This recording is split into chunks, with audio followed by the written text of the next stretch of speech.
And we are rolling in Go Free, just barely, I think, just barely. I don't know who all is with us, if anybody. Are the different platforms up and running? It does appear. We want to start off the roll in Going Free today by saying a very warm and a very big happy birthday to whoever might be having a birthday today. So happy birthday to whoever that might be. Can we see my dad's cross that he made me? It's looking lovely. Although I might end up using some language in front of it. I did yesterday. And we're going to, I've been sent another piece of audio of a person. I don't know who this person is, as with the folks yesterday, but a person who is using increasingly the Lexicon and Dialectics. We think that's a marvelous thing. And very happy for it to be happening. I want to start off by saying on Cash App yesterday, I love Jesus Christ, had financially gifted, and it came in a bit late, so it was not seen during the stream and during the gathering. It was $10 financial gift from I love Jesus Christ. Thank you so much, sweet lady. I hope you end up hearing that we indeed got to your financial gift, and it was for, she writes here, for White Wellbeing. Thank you so very much. Great to see everybody here. Fight for Erie and J Link and Odin Sire and Club Sauce, Pants Monster, Yiz the Eunuch, White Wolf, Ian, Yonash, Carlisle Cockatoo is with us as well. And we are not going to be here. Coconut is with us, just popped in. We're not going to be here very long today at all. But I did want to go over this video because I thought it would be Art Acrobats, and Yonash is also here. I will be also checking just to make sure that I didn't miss any other financial gifts from yesterday. And so please bear with me as we do that. And I will, who's over there? I think I saw Sterling Price over there on D Live. Hello to everyone on D Live. Sterling Price is there. Luke Mason is there. Luke, I know I have an email from you or two that I have to get to. And great to see you. That is the great Imminent Rain, ladies and gentlemen, the one and only Imminent Rain.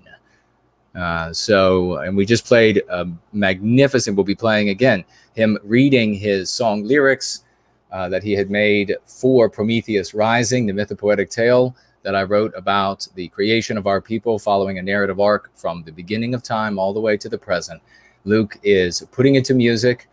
For Null has also made some songs, and also we have like comedies and Richard Wagner, our Richard Wagner, and others, and there will be more. It's going to be magnificent. A big hello to everybody over there who is, if anybody is going to be over there watching on Odysee as that loads up.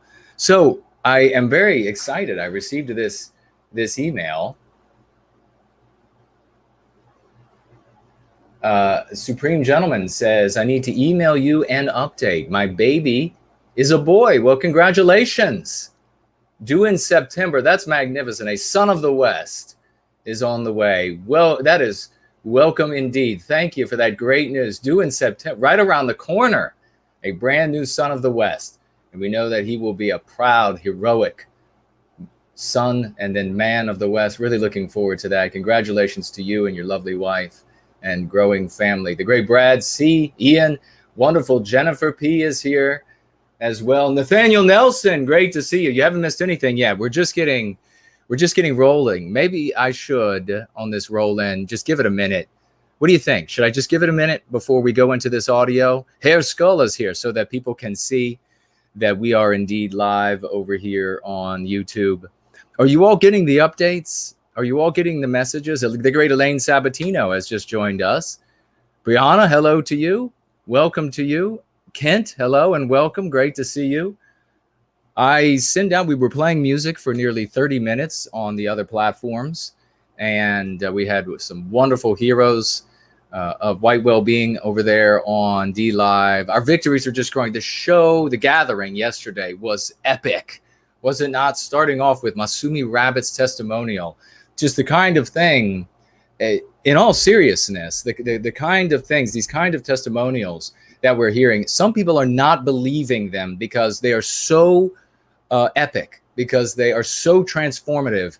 This is like the days of old, and when miracles happened, and that's what we have. Why is it a miracle? Because we are applying science to our challenge rather than going with all of this childish, these attachments and these desires to things that have been done and failed and done and failed. And because somebody who has some clout or somebody who is respected is participated, well, then it's got to be perpetuated. No.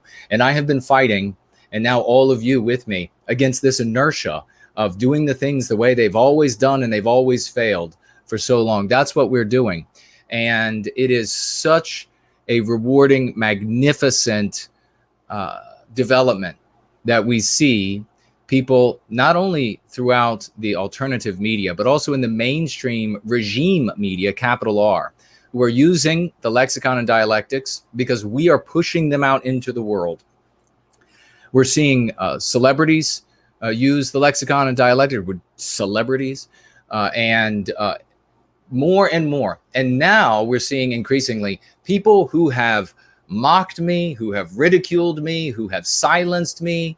I said yesterday, I remember very well the conversation where I was pushing hard and I was getting a little bit more confrontational about not being so, I guess, agreeable when it comes to staying with these old ways that fail rather than going with these scientifically proven ways that work. And they said that I was jumping the shark. I'd never even heard the phrase before. You're jumping the shark, Jason. Well, who's jumping the shark now? Dipshits. Yeah, this is roll in going phrase. So it's a little bit more adult. So who is jumping the shark now? You dipshits. No calls though, no invites to speak different places, no calls of apology. That now what I have said for 2 decades, and have been pushing, now has become the reality. Now is happening exactly as we are working to materialize. We are the apostles of that new age. We are ahead of all of the others because we had the eyes to see, the ears to hear. And that is a very special kind of person. Count yourselves among the best of Western kind, ladies and gentlemen. And thank you all. Great Mrs. Jess Horst is here. The great Austin 316 is here. White Wolf is here. The magnificent Kevin. White Positive Generation X. Who else is here? Willie is here. Great to see you, brother. And Kent says, hello, no white guilt. Yeah, Nika says, yo, great to see you. If you have an opportunity, you can quickly share the URL with those in your circles of influence, because like I said, not going to be here very long. Rory, great to see you, good brother. Magnificent to have you here. So yesterday we played an audio, and I had been sent, and we read a little message from lovely Porridge about people who are picking up the Lexicon and Dialectics. And this is a fabulous thing. I want everybody to pick up the Lexicon and Dialectics because they work and win for the recapture of our destiny. That is what we are doing.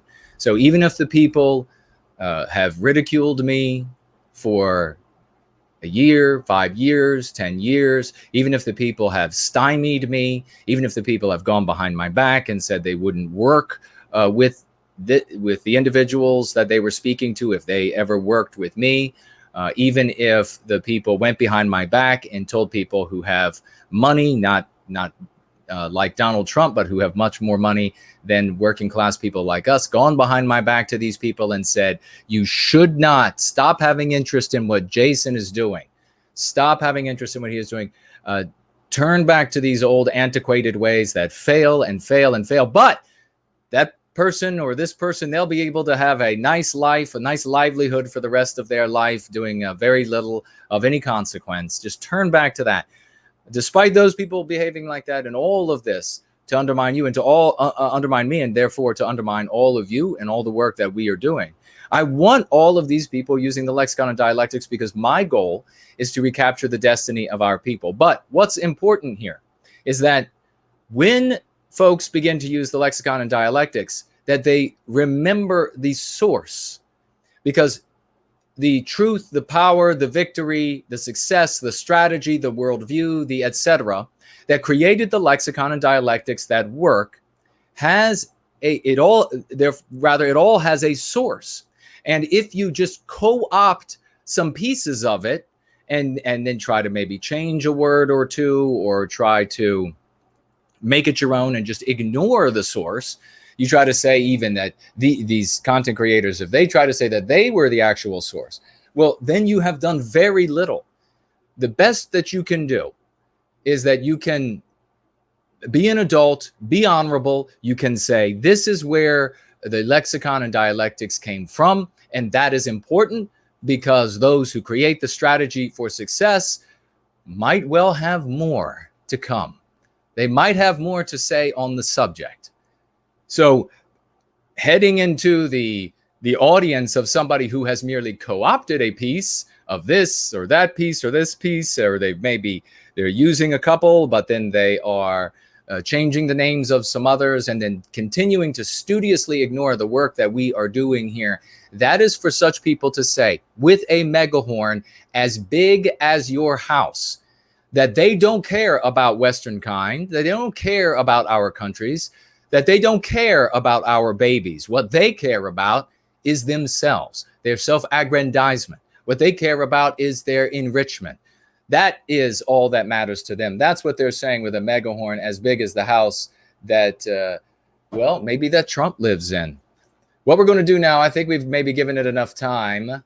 And if you all have questions, Jack is here, Fix-It Fox is here. Wonderful to see you all. And again, I will be making sure that I don't miss anybody on the roll. And in case anybody has a question or comment, especially if they financially gift with it, I definitely want to make sure I get to those questions and comments. So I will be keeping an eye. But we probably have as many people as we're going to have. Regrettably, you all are the champions, the apostles. Each one of you is worth 1,000 or more of the others who are so-called activists in the white sympathetic sphere, and you're worth tens of thousands of the rest who do nothing but hedonistically sit in front of their televisions and wait for the walls of their homes to burn down as the anti-whites come through. We're going to listen to a 6-minute audio that I'm going to interrupt from time to time.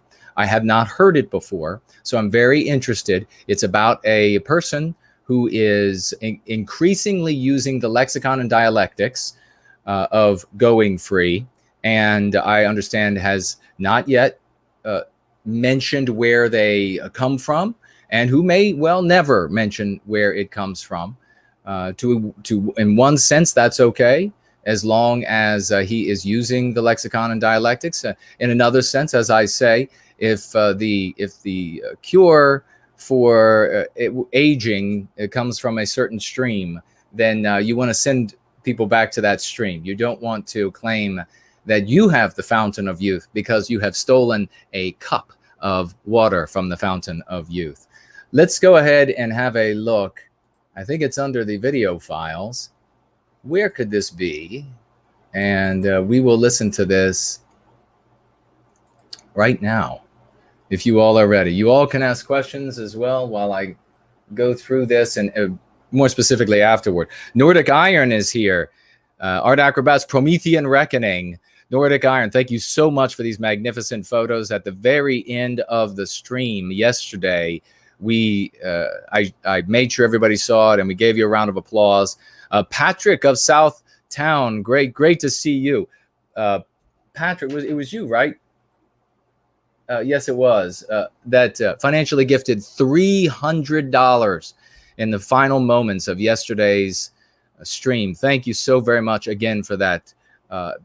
First time seeing your name, I think, yesterday. So it's wonderful to see you, and welcome to Going Free. Amusement Park says, hello, No White Gil, could you please unban Sebastian and Chrissy? Well, I will look into that. Thank you for the question there. We have to remember that the moderators, Ken says hello. Most of the time they are very patient, And so when they repeatedly ask folks to stop talking a certain way or stop talking about a certain subject, we have to listen because they are doing their very best. And sometimes they're wrong. And it's usually when they're wrong, it's because I'm wrong. And sometimes the person who's having the problem with the moderator is right. More often it is the moderator who is right, but I will look into this. And when certain subjects come up and the moderators say, please don't talk about that anymore, not here, then please just respect that. This is my house, this YouTube channel, and we're going to keep it for as long as we possibly can. And that's what the moderators are helping to do. A big Promethean hails to Patrick of Southtown. Corey Bell is with us.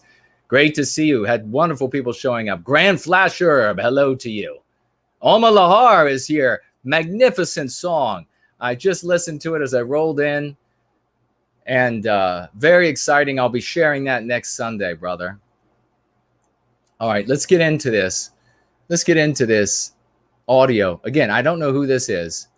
And we will see what this person... Call what it is. The system hates white people. Well. Already I'm excited about this person. Sounds like a young man. Let's see, I'm going to go ahead and rewind it some to hear what he has to say right here at the very beginning. Let's just call what it is. The system hates white people. That's right. That's what I've been saying for 2 decades, that it's all about hating white people. And that's what we should focus on, is the one thing, and I talk about this in Go Free, I talk about this all the way going back. In fact, I say 2 decades, as an adult. I started talking about this at 11 years of age. And I have a book called Crucible all about it. And I discovered, to my horror, indeed, that it was about hating white people, that it was not about all of these other excuses. That's all they were, just pretexts. And in Going Free, we call that mis-pretexting, M-I-S, moralized, intellectualized, sentimentalized. It's just the excuses they give to inflict injury on Western kind and Western civilization. So this young man has started off in the right place. Let's see. It's just what it is. And everybody wants to call it everything other than that. They want to call... Yeah, precisely. I mean, I really like where he's going now. I really like where he's going. That is precisely what I've been arguing. Everybody wants to call it something else. Everybody wants to call it something else. They want to, I've been saying now for decades, they want to call it things like anti-capitalism, anti-family, anti-conservative values, anti-anything other than what it really is anti, and it's anti-white. Let's keep rolling. But everything other than what it is. You may hear conservatives talk about cultural Marxism, critical... Yes, this guy really knows what he's talking about.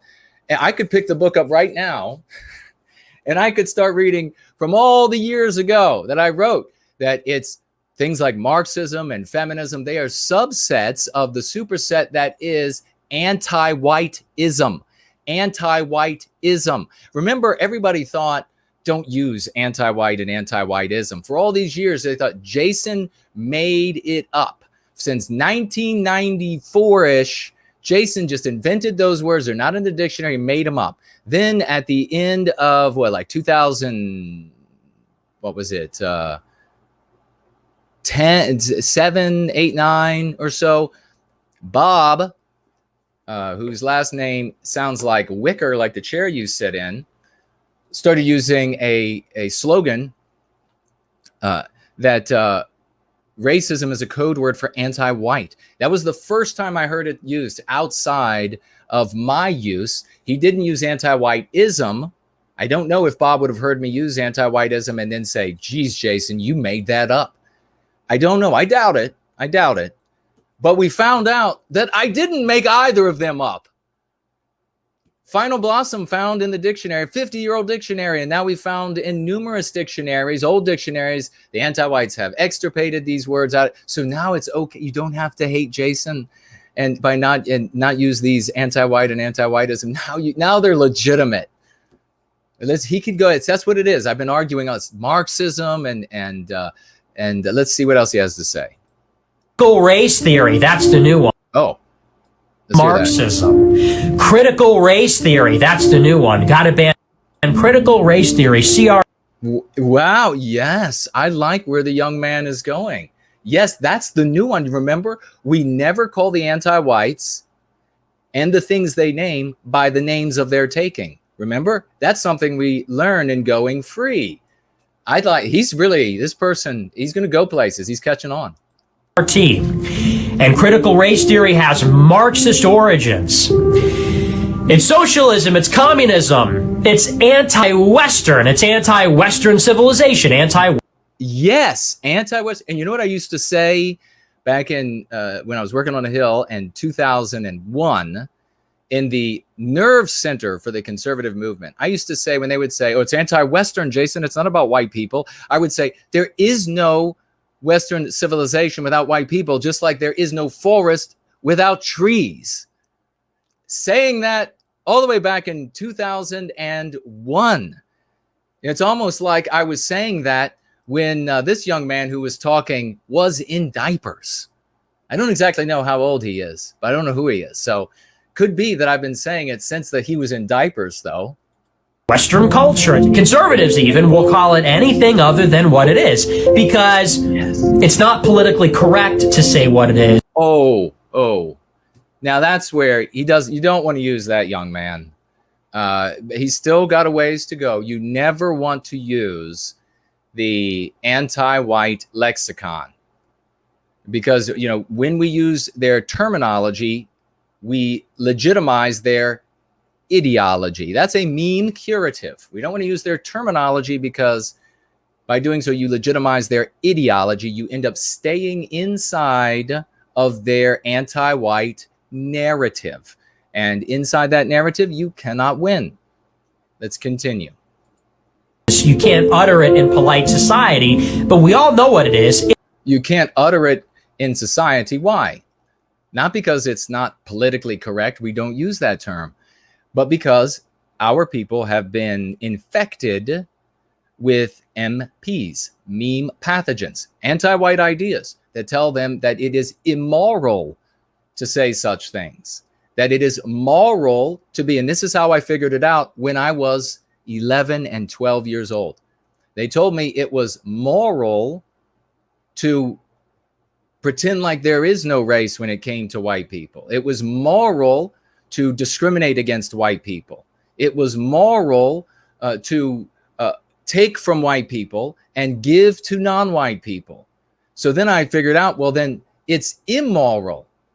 This went both ways, this flipping of the coin. And I would bring this to the administrators and the teachers. It was immoral to care about white well-being. That sounds like a sick system to me.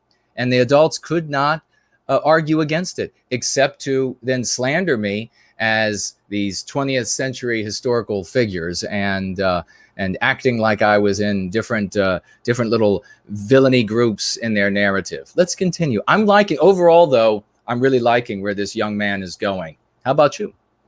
It's racial. It's racial hatred. Yes. They hate white people. And why is everybody so afraid to call it that? Of course that's what it is. What has been engendered in the population for the past 2 years? What?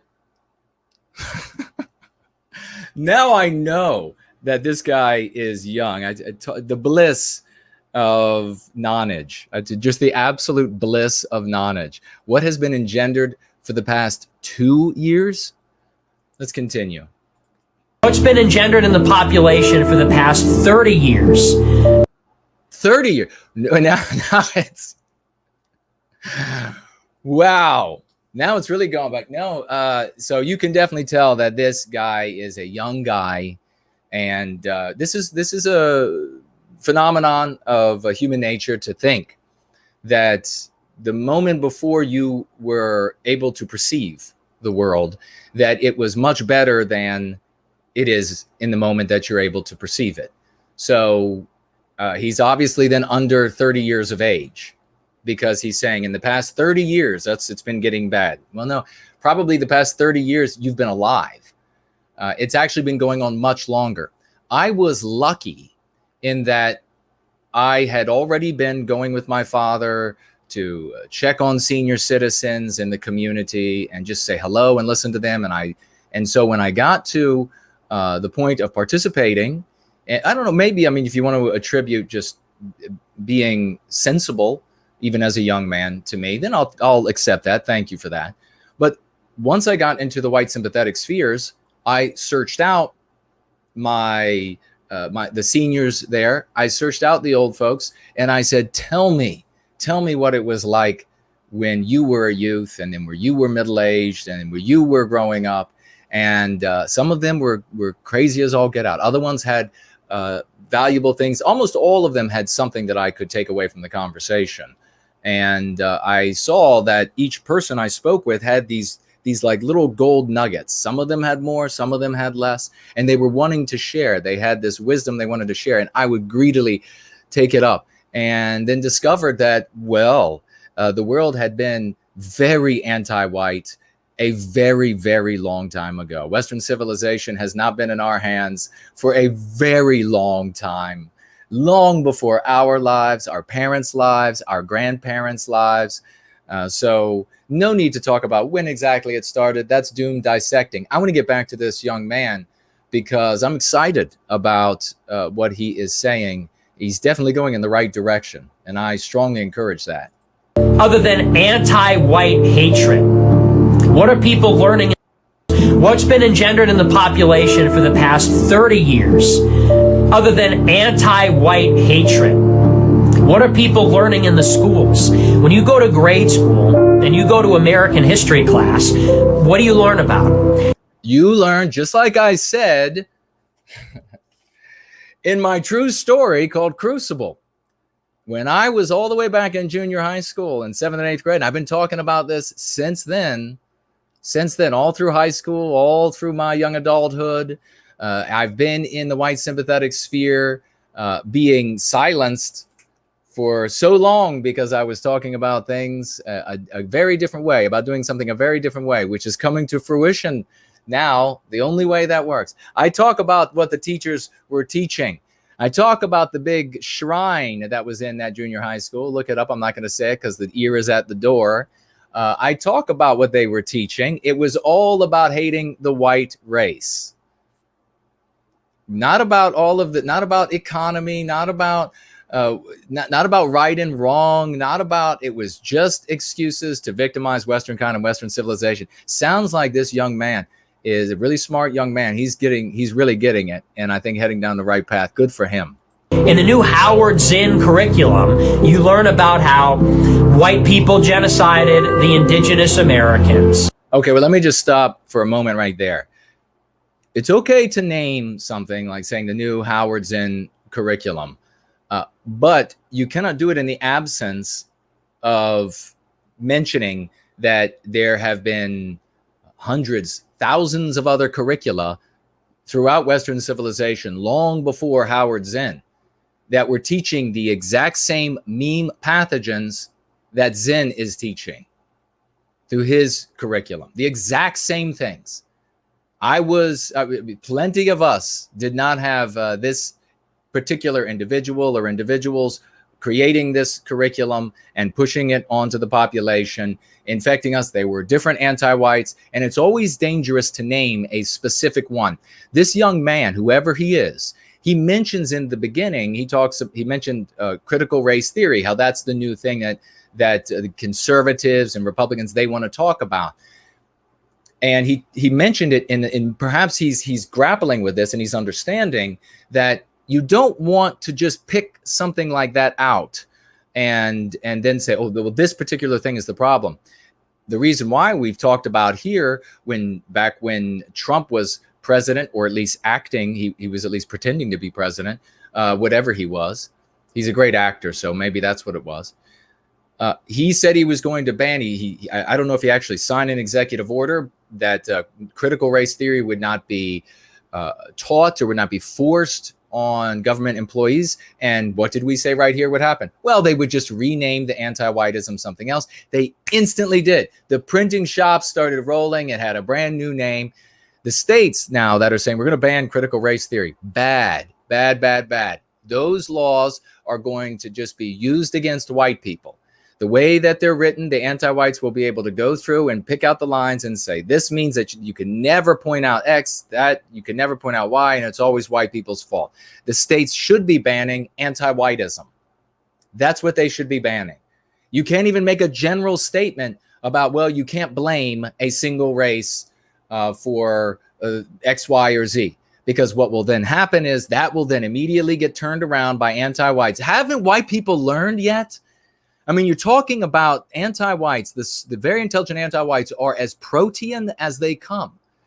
They will take whatever you write, unless you make it as, I shouldn't even say that, because you have to have the force of will and desire behind it as well. But you have to make it as clear as possible. Anti-whiteism is illegal.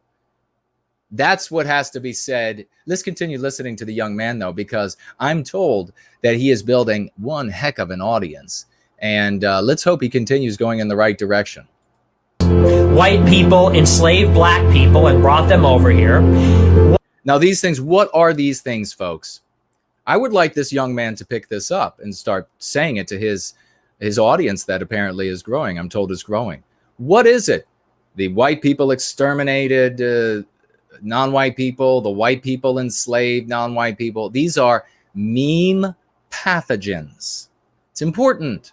It's important. You have to put these things into a concept so that they can be held in the minds of your audience. How do I know this? Well, I've been working on it for decades.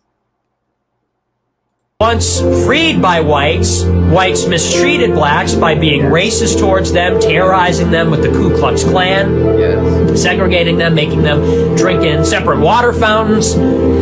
We hear about how white... And this is what? The anti-white narrative. I would like this young man to start using the phrase anti-white narrative, because it's important that we name what, and it's, I could go on for a very long time about all of the hidden premises and the thought chains that are derived by the deductions, inevitable deductions. But suffice it to say that he should use anti-white narrative rather than this intangible, this turbid phraseology of it's just being taught a subject and the subject is tilted this a particular way and taught another subject and it's tilted a specific way. You can't do it like that. That's not how the brain works. That's not how people are able to take it up and understand it easily. They can easily take up and understand something called the anti-white narrative, and how in it, everything is always going to conclude with the victimization of Western kind and Western civilization. Let's hope. And I'll tell you this, I am available if he would like some mentorship. Supremacist Nazis try to take over the whole world. That's what we're called. With their fascist ideology in World War II. And it was white. It was because they were Aryan. It's because they were white supremacist, because they believed in racial purity of the race. That made them uniquely evil. They perpetrated the Holocaust against Jews. And that was by far and away the most obscene, worst genocide ever in the history of the world. And then, when all was said and done, white people were racist to the Muslims that blew up the World Trade Center. Okay, so he's talking again about meme pathogens. Meme pathogens. How easy is it to say we have a collection of things called MPs and you put them in a box? The MPs are infections. Versus how easy as it is to think about every single subject out there that could depict us in a negative light. Very easy for the average brother or sister out there, the average vague, to say, aha, I understand that all of these things are called meme pathogens. They're infections. They're anti-white infections in the mind. I can put them in this box and I can label it MP. Now I've got it. Now I can move forward with everything else. that is being discussed. This is getting quite complicated for the average vague, as they're hearing, well, you mean I have to learn about when white people arrived in the Americas, when white people arrived in South Africa, when white people arrived in Australia. I have to learn the whole histories of what exactly happened in the conflicts there. I have to learn all about world slavery. I have to study all of that history. I got to know about Trans-Sahara, transatlantic. I've got to know who owned the slave ships and who owned the what were these called? I don't know, the camel marches or whatever they were, who, you know, the camel trains, and who owned the Silk Road, and who owned and then who was buying and who was selling, and where were whites being enslaved, and what about the Barbary slave trade. You got to learn about all that. Then you got to learn all about what happened after, who actually put an end to slavery, and who was, you got to have all of those details together as well. And then you have to forget about it. Forget it. I could go on and on. That is enormous, isn't it? Who's going to want to do that? No one. It doesn't work, right? We are in a Western civilization burning to ashes, and in large part because the exercise of going free has been stifled, ignored, shouted out, shut down, disparaged, mocked, ridiculed, everything under the sun. If this had been adopted and picked up 2 decades ago, imagine where we would be today. Let's keep rolling. I think he's doing great so far, though. He's got a couple things. He got, you know, I'm ready for the. He could be a protege. White people are racist to black criminals and the police. Basically, people are bred from cradle until grave thinking that white people are uniquely evil people. White people bear a special guilt for all the problems of this country, all the problems of. It's called white guilt. They have white guilted us. You want to give a name, a conceptual name to this. I learned a long time ago that people cannot hold. They've got jobs. They've got jobs, even if they have the easiest manual labor job in the world. They've got jobs. They've got maybe substances they abuse. They have a wife or husband that's a jerk. They have bad children. They've got car payments. The car was taken by a tow truck in the middle of the night, the repo man, and they just don't have the mental space to be able to think of all of that. You have to say they white guilt you. They understand that. They can keep that. Every other group, and really like all the problems of humanity. And that's a guilt that is ancestral. It's all the problems for all of humanity, precisely. And it is a guilt, he says, ancestral. It's a guilt that is ancestral. It's absolutely, it is the way that you are born. That's why my 700 plus page book is called Born Guilty. And it has the brand marks in the beautiful little white baby of all of these anti-white slurs, we call them, right? Anti-white slurs. Precisely. I really like where he's going. Don't you think he has a lot of potential? It's not individual. Everyone has it, and you can never overcome it. Not individualized. Yes, you are. If you're white, you are born guilty. You see how he's really getting close there. I'm excited. There's no clear way, discernibly, that you can ever overcome it and ever achieve equality. No, all you can ever do, here's the word, brother, it's palliate. The word you're looking for is palliate. It means that you can soothe, you can briefly mitigate, but you can never cure. The anti-whites give you ample opportunity to soothe and mitigate, right? Turn over more, spread your legs wider, give more apologies, allow yourself to be discriminated against more. That is palliation. With these non-white people. By the way, that's not a word I neoterized. We do have a little bit of jargon in Going Free because every exercise, a mental exercise, every profession, every trade, they have jargon. There's far less jargon in Go Free, the practice of going free of the anti-white narrative, than you have for your trade or your profession. Now, maybe you might still complain about that little amount of jargon because you've never worked a day in your life and you just live on welfare. So I imagine it would be difficult if you're a dropout and you live on welfare and you never had to learn any jargon, and you're like, I don't want to have to learn something like white well-being. Why would I want to? That's difficult. He wants us to use strange words. Palliate is already in the dictionary.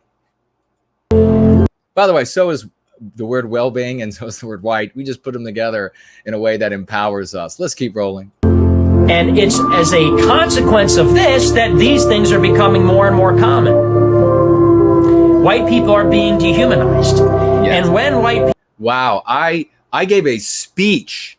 I think I was at a library. In the title was something along the line of white people dehumanized. I think that's just what it was. White people we're dehumanized. It was something like that. Let's keep rolling. That was a long, long time ago. People are dehumanized. Black people are going to start killing white people because they see them as less than human. Well, he's getting wrong there. See, he does need some mentorship, and I'm offering, if he, I don't know who he is, so we'll see if he reaches out or not. But no. Black people are not going to begin killing white people because we are pictured, and the AC was making some strange noise there, because we are pictured and depicted as evil and dehumanized. Anti-white black people, just like anti-white white people, they will attack, they will justify, they will, in their minds, excuse whatever they do, every rape, every burglary, every molestation, every murder, every maiming, everything, every firing, every demotion, every no promotion, because you're white. Yes, it's anti-white, though. It's not the nature of the way that a person is born that makes them a problem. It's when they behave or think as an anti-white. Let's roll. And other people are going to start killing white people because they see them as less than human. Anti-whites. It's not just killing, though. You're really missing. He's good. I mean, he's good, right? I think he's got a lot of potential, but he's really missing here, because if you downplaying by just talking about killing and murder, you're downplaying the ineffable amount of suffering and victimization that is inflicted on our people by the having to live inside the anti-white narrative. I just ran down a handful of things that can that happen. There are many categories. So murder is start killing. See, another problem with that is if you're speaking to your audience and you say to them, well, at some point, this is going to get bad, then people are going to sit on their hands. They're just going to be focused on, well, when does that one point happen?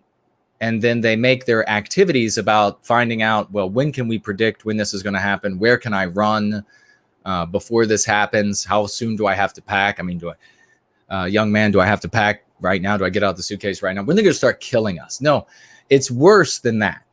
But it's okay. Otherwise, I mean, I'm really strong, and we're more than halfway through. So let's continue. How much do you want to bet that this, whatever his name is, whatever, was radicalized by the media into thinking that white people are racist and responsible for his suffering, not just as a black man, but as a gay man too? And that he committed this crime in retaliation for that perceived prejudice. That's again going off the rails a little bit, because he's talking about some non-white man who also happened to be attracted to men, and this young man here is saying that, how much do you want to bet that the murder or the harm he inflicted on a white person was retaliation? You don't want to give your victimizer an excuse. And that is an excuse. That's to say that this anti-white, non-white guy who was attracted to other men is really not fully to blame, because he was taught about things that led to the dehumanization of white people, and therefore he committed this act. No, anti-whites are responsible for their crimes. They're responsible for their thoughts. They're responsible for their words, and they're responsible for their words that lead to physical acts of violence against white people, which can be a punch in the mouth. It can be a fire. It can be a demotion. It can be not getting into the university, right? And they are motivated by jealousy and envy. They, in their own head, they know that they're motivated by jealousy and envy. They resent us because of that jealousy and that envy for us, both white and non-white anti-whites. And then in their own head, yes, they will use to try to camouflage to themselves, because even unless the anti-white is truly a sick individual, even they know that raping or murdering or thieving just out of pure jealousy and envy is somewhat untoward. So even they know that. So in the moment, they will lie to themselves and say, or even afterward, they will lie to themselves and say, but we know what's actually taking place. More importantly, we have to win over the hundreds of millions of our brothers and sisters out there. And if you go out there, they've already shown so many of our brothers and sisters, they keep voting Republican, calling themselves conservatives, that they believe they still live in Mayberry. You have Aunt B and you have Andy and you have Opie, and they still believe they live in Mayberry. So they will project who they are. It's a human failing in many ways now in multiracial society. It was a wonderful thing in homogeneous societies. They will project who they are into those around them. And they will say then, oh, well, it's not really this anti-white guy's fault because he was lied to. No, it is his fault from start to finish. If you give anti-whites a way out, white people will drop their sense of being aggrieved by them like this. That's how white people are. They will drop it like, oh, there's an excuse. There's a way that I can drop my sense of feeling aggrieved by that individual. Well, then I will drop it right now. So you never do that. You tell our brothers and sisters out there that anti-whites are what they are. They're monsters. They're inflicting injury because of jealousy and envy every single time. That's what motivates them. So let's keep rolling. Yeah, don't give them. Could you imagine?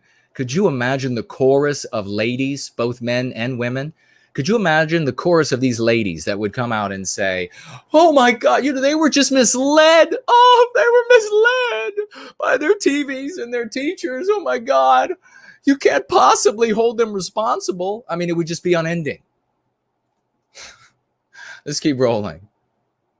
Go for it, young man. Perceived hatred against him.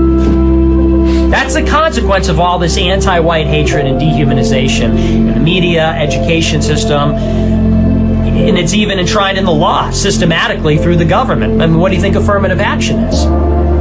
Let me jump in there really quick. If you're ever going to mention, and I hope this young man ends up hearing this, if you're ever going to mention the laws that are enshrined so that we can be discriminated against, you always have to mention, because there are so few of them, the anti-whites have been cunning, if they've been anything.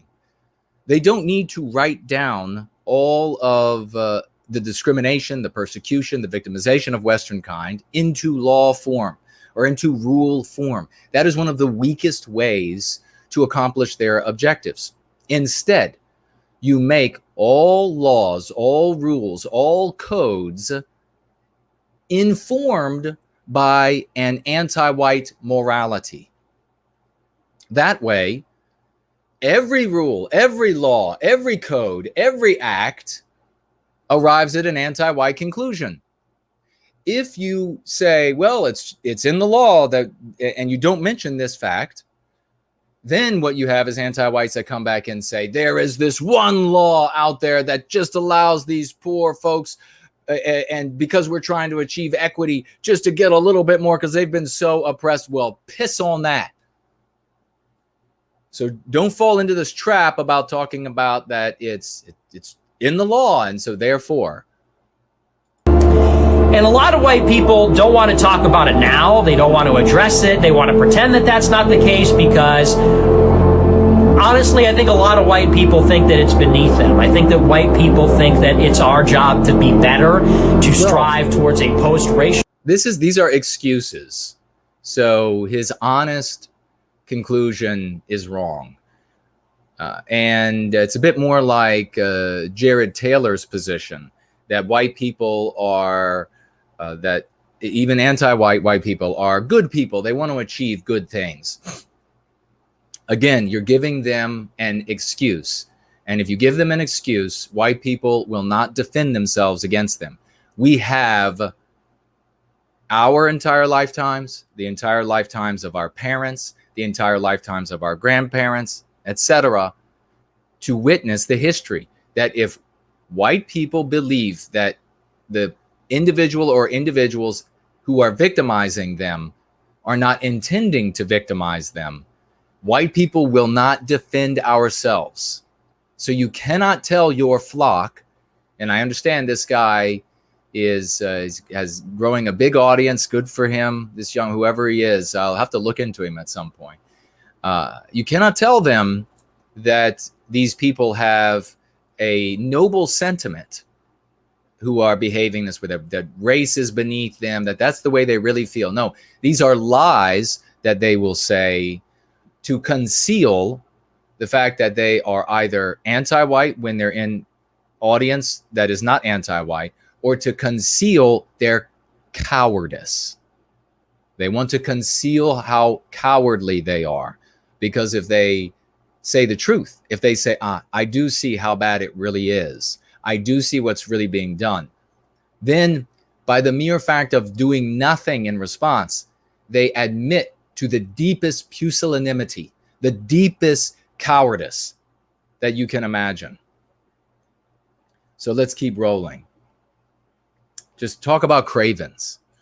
Society that we ought not to notice race, and we should try not to notice race, that it's a good thing to aspire to not notice race. I think that white people are under the impression that to be cognizant of race and to mention it and act like it matters is beneath us. Like it, not beneath them.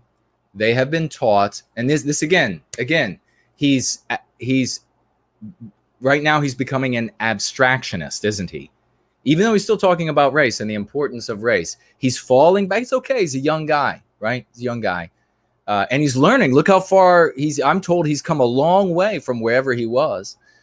He's learning. But he's becoming an abstractionist here. Let's listen to that again. Of race, and to mention it and act like it matters is beneath us. Like it's backwards, it's regressive, it's primitive. White people have been taught by way of the anti-white narrative that to care about white well-being is immoral. According to the anti-white narrative and anti-white morality, it is immoral to care about white people. They are told that is what everyone else around them believes, that it is immoral. And in endless scenarios over the course of their lives, they have witnessed characters in fiction and then fictionalized real individuals that the anti-whites then distort in news and history books and the like, that those people who care about the well-being of our weakest members, of our babies, of our people, of our history, of our heritage, etc., that they are ugly, that they are evil, that they have evil things going on in their basements, that they always are plotting about hurting innocent people, and that they're all of these horrible things. And so white people don't want to be, the average white person doesn't want to be identified with that, simultaneously fearing what happens.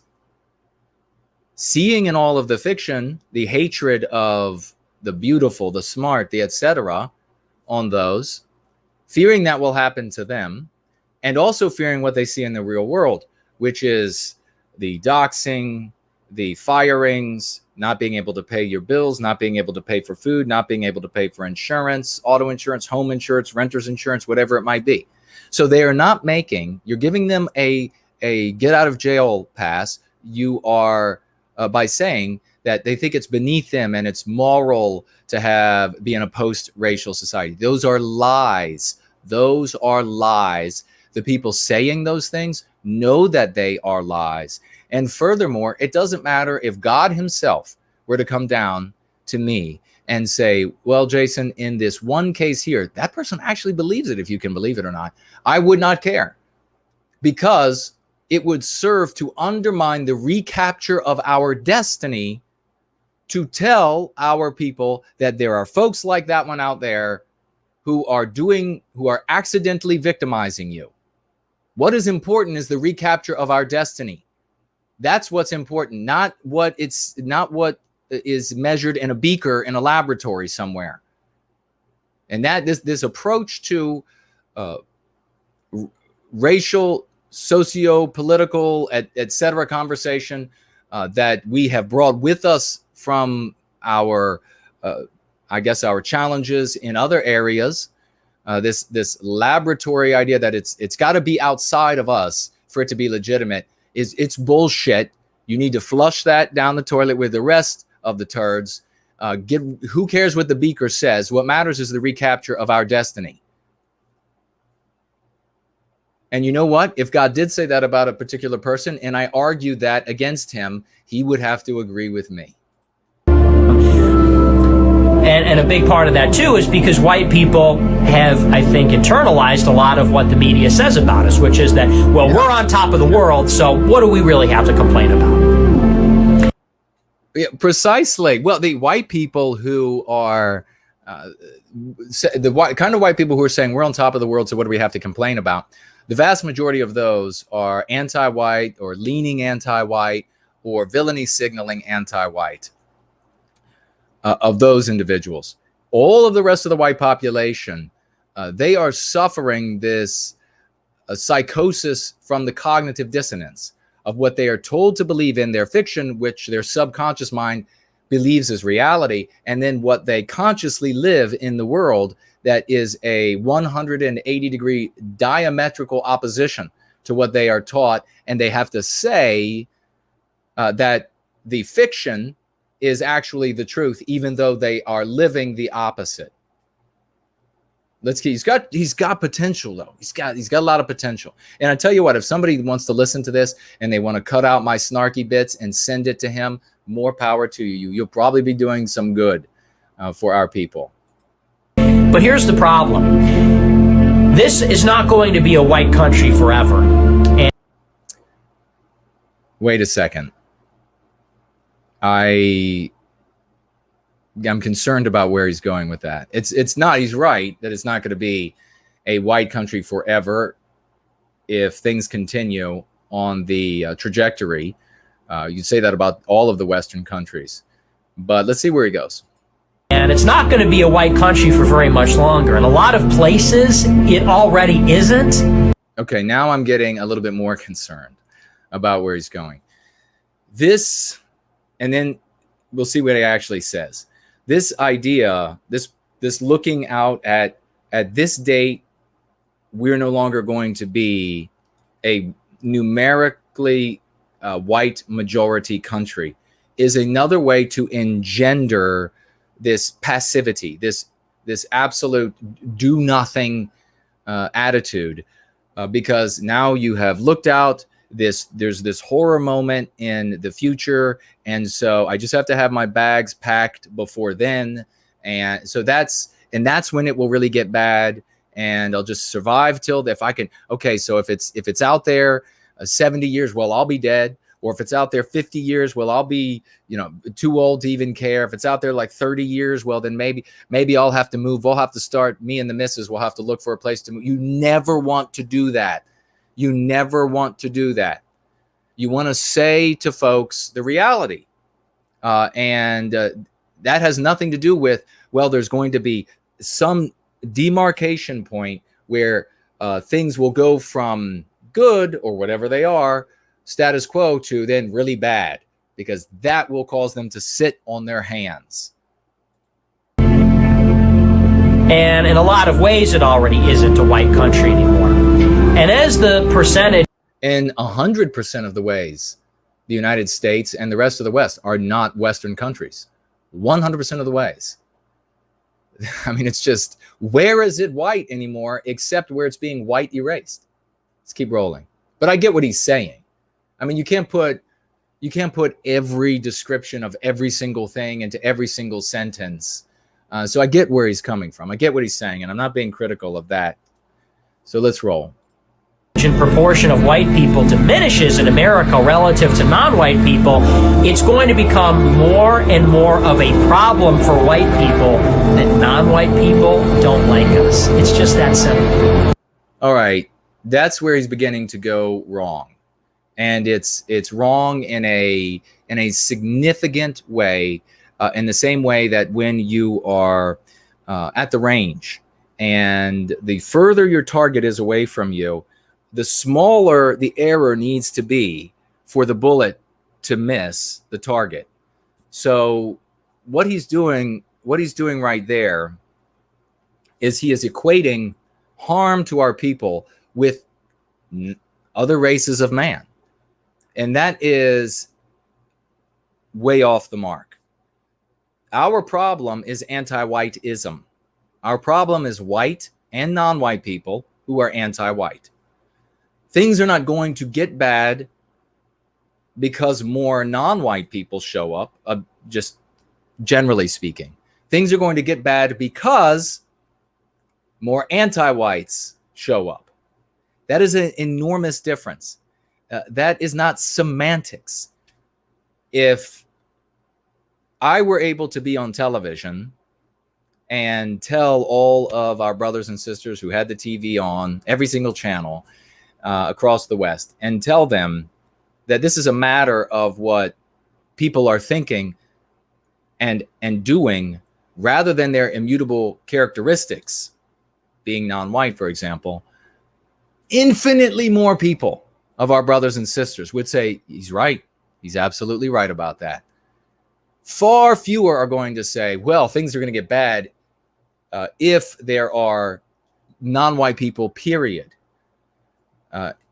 So now maybe he's thinking exactly the way that I'm elucidating here. I don't know, but he's not saying that.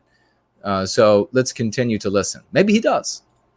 Just think about it in these simple terms. The media attacks white people. They say that white people cause the suffering of non-white people. Increasingly, non-white people don't like white people. Nobody talks about that. Well, all anti-whites will not like and do not like white people. They hate Western kind.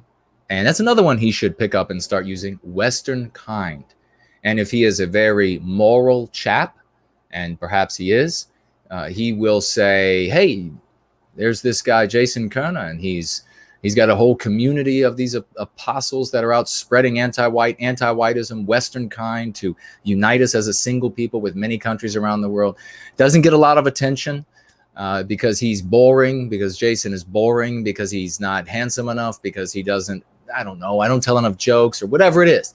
So, but this guy and his community, they're doing some great work, and we're going to be picking up some of the things that they use for the good of all of our people, for the good of all of us. I want this young man to live in a place and be able to raise a very healthy, lovely little family, white picket fence, and have wonderful videos, silly videos of the family, and they're having this silly, and he's putting the decorations on the tree if he's Christian or Catholic.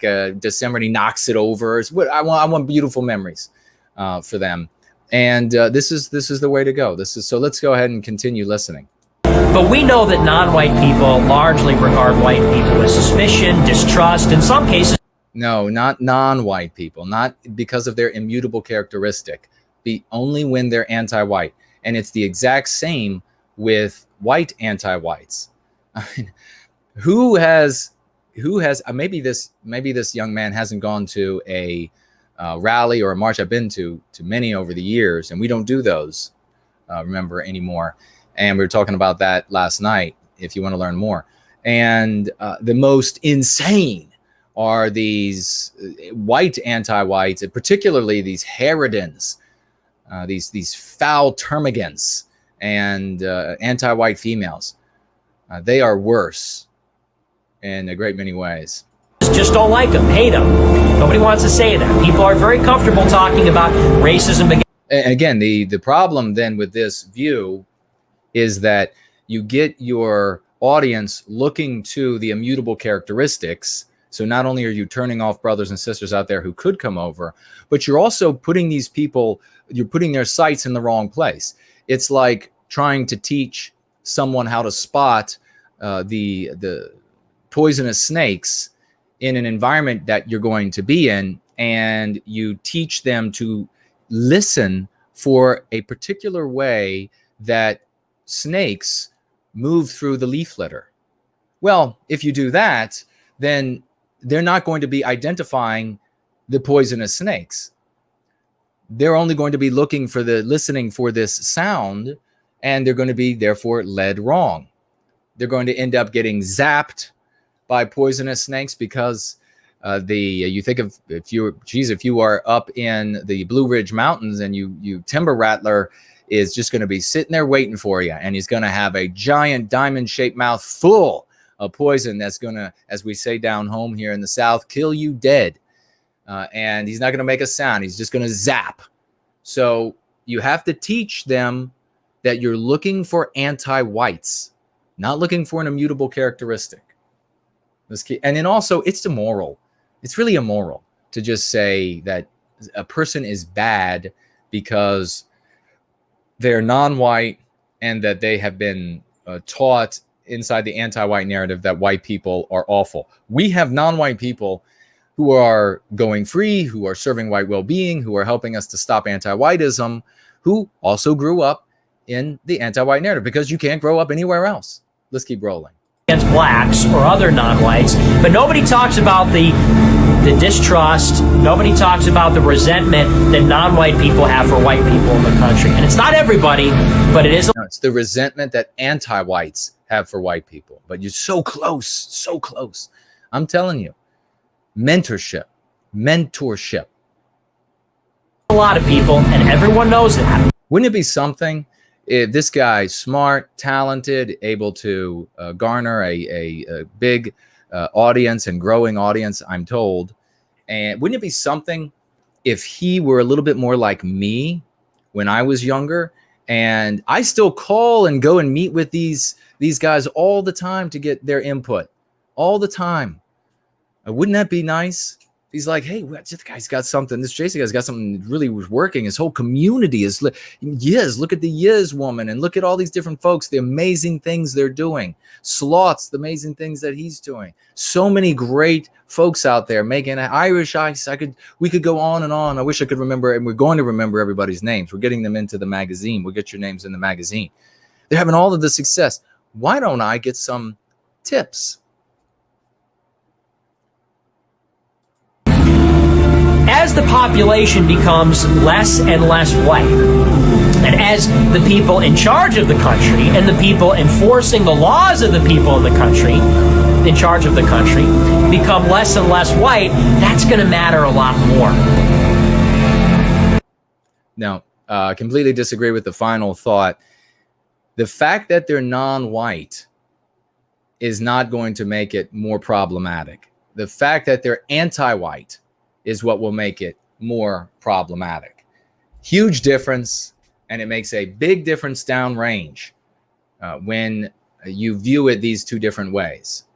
That doesn't mean, I'm not at all saying, and for those out there with an IQ above room temperature, you know that I'm not saying that white people should live in non-white majority countries. I'm not saying that at all.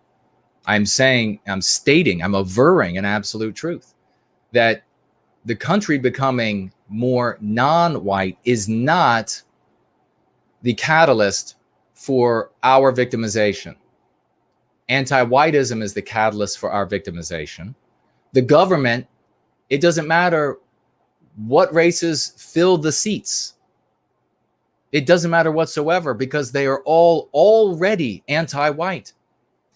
It will get worse for us because the strength and control that anti-whites wield is increasing. Not because it's the number of voters or the number of people in office or whatever are more of them are non-white.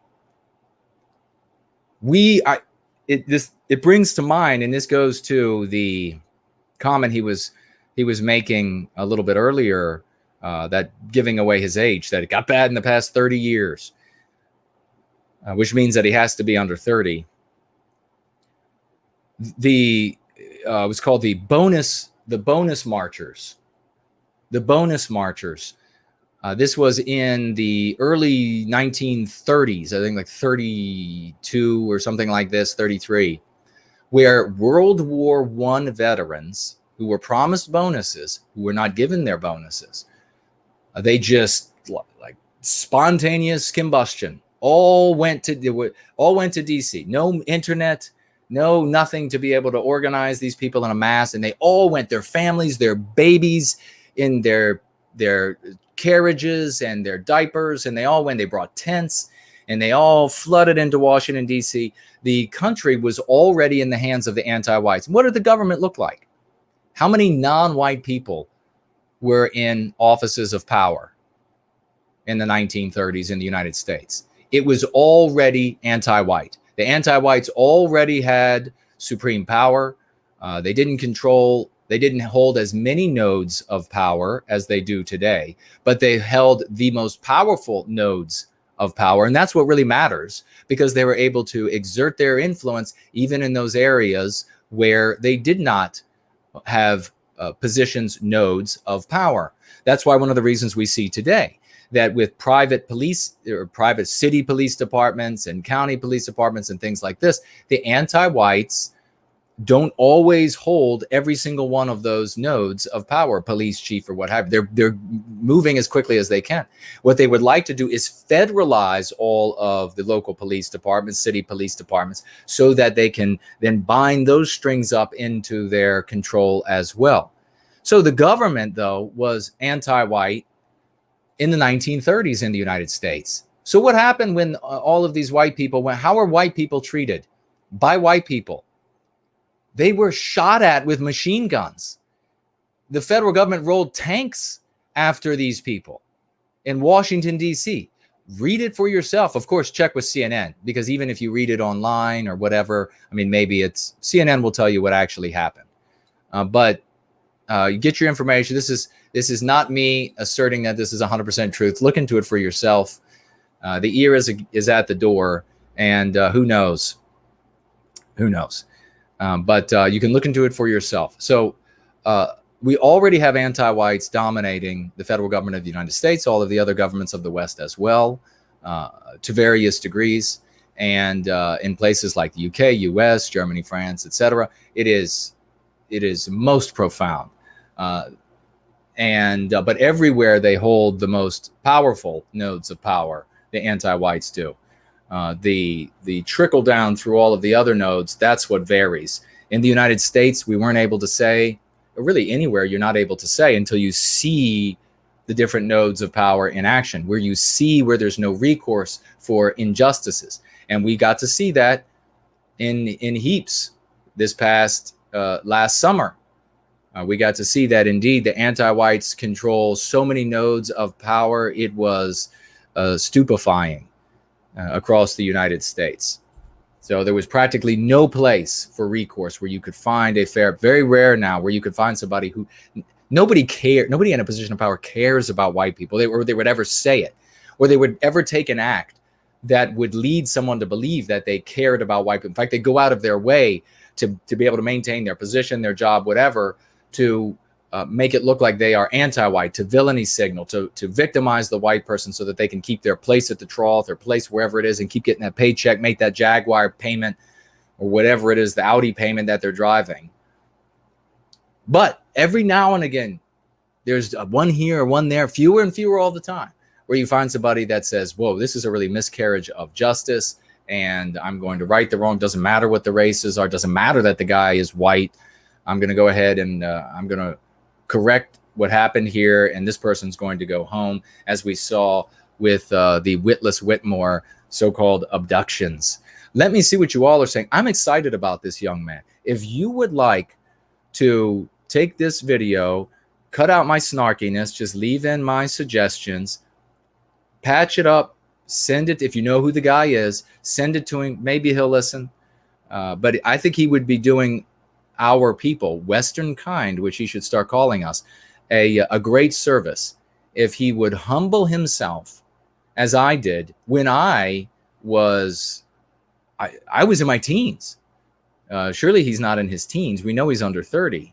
So he should humble himself, and he knows very well, he can look out into the communities, the different spheres, and he can see what's having success, and then say, hey, can I talk to you about X, Y, or Z? I'll talk to the young man. And he should also do the right thing. You know, those guys yesterday we talked about whoever they were too. I think they've got places they can go as well with their new angle. It's anti-white, Antiwhiteism. Very excited about that. I think that they can adopt the same position, that humility is going to take us much further. And then this continued, well, you've got a bigger audience, and that Jason guy, he's just boring and ugly, and whatever else you want to say. And so we're just ignore him to death, or we'll tell people not to deal with him, or we will just, come on, stop putting yourself ahead of our people's well-being. We're really out of time. We are really running out of time. And I've been saying that we're running out of time for decades. I'm sick of people ignoring it. And I'm glad that my prediction that even the people who hate me and mock me and ridicule me are beginning to use the lexicon, because they're getting scared. That's what, when the victimizer, the anti-white, begins to loom large. So I told these guys back in the day, and I've been saying, they know, they could tell you, that when that victimizer begins to loom large in their individual lives, all of the hating on Jason and mocking Jason and undermining Jason, all that shit will just disappear. And it'll suddenly be anti-white, Antiwhiteism, Western kind, white well-being, whatever, save my ass. It'll happen. And it's happening. I'm excited, though. Oh, it looks like we have some financial gifts. Thank you so very much on this roll in. Let's see. Evela's sunglasses. First time seeing you. Financially gifting £10 from across the pond. Thank you, dear brother. Best wishes, brother, he writes. Thanks for everything you do for our people from Essex Coast, England. Well, wonderful. Thank you so much. I'm sure it's beautiful there. And I hope that one day we can shake hands in that lovely countryside. McDozer, let's get a round of applause for McDozer, financially gifting $25 over here on Entropy. 25 US dollars. Thank you for the raucous emojis for McDozer. And he writes, I think the hardest part of parsing between non-whites and anti-whites is so difficult because it would appear that the conditioning for anti-whiteism is directed toward primarily non-whites. It may seem that way for you, but I assure you, McDozer, it's a great question. Thank you so much.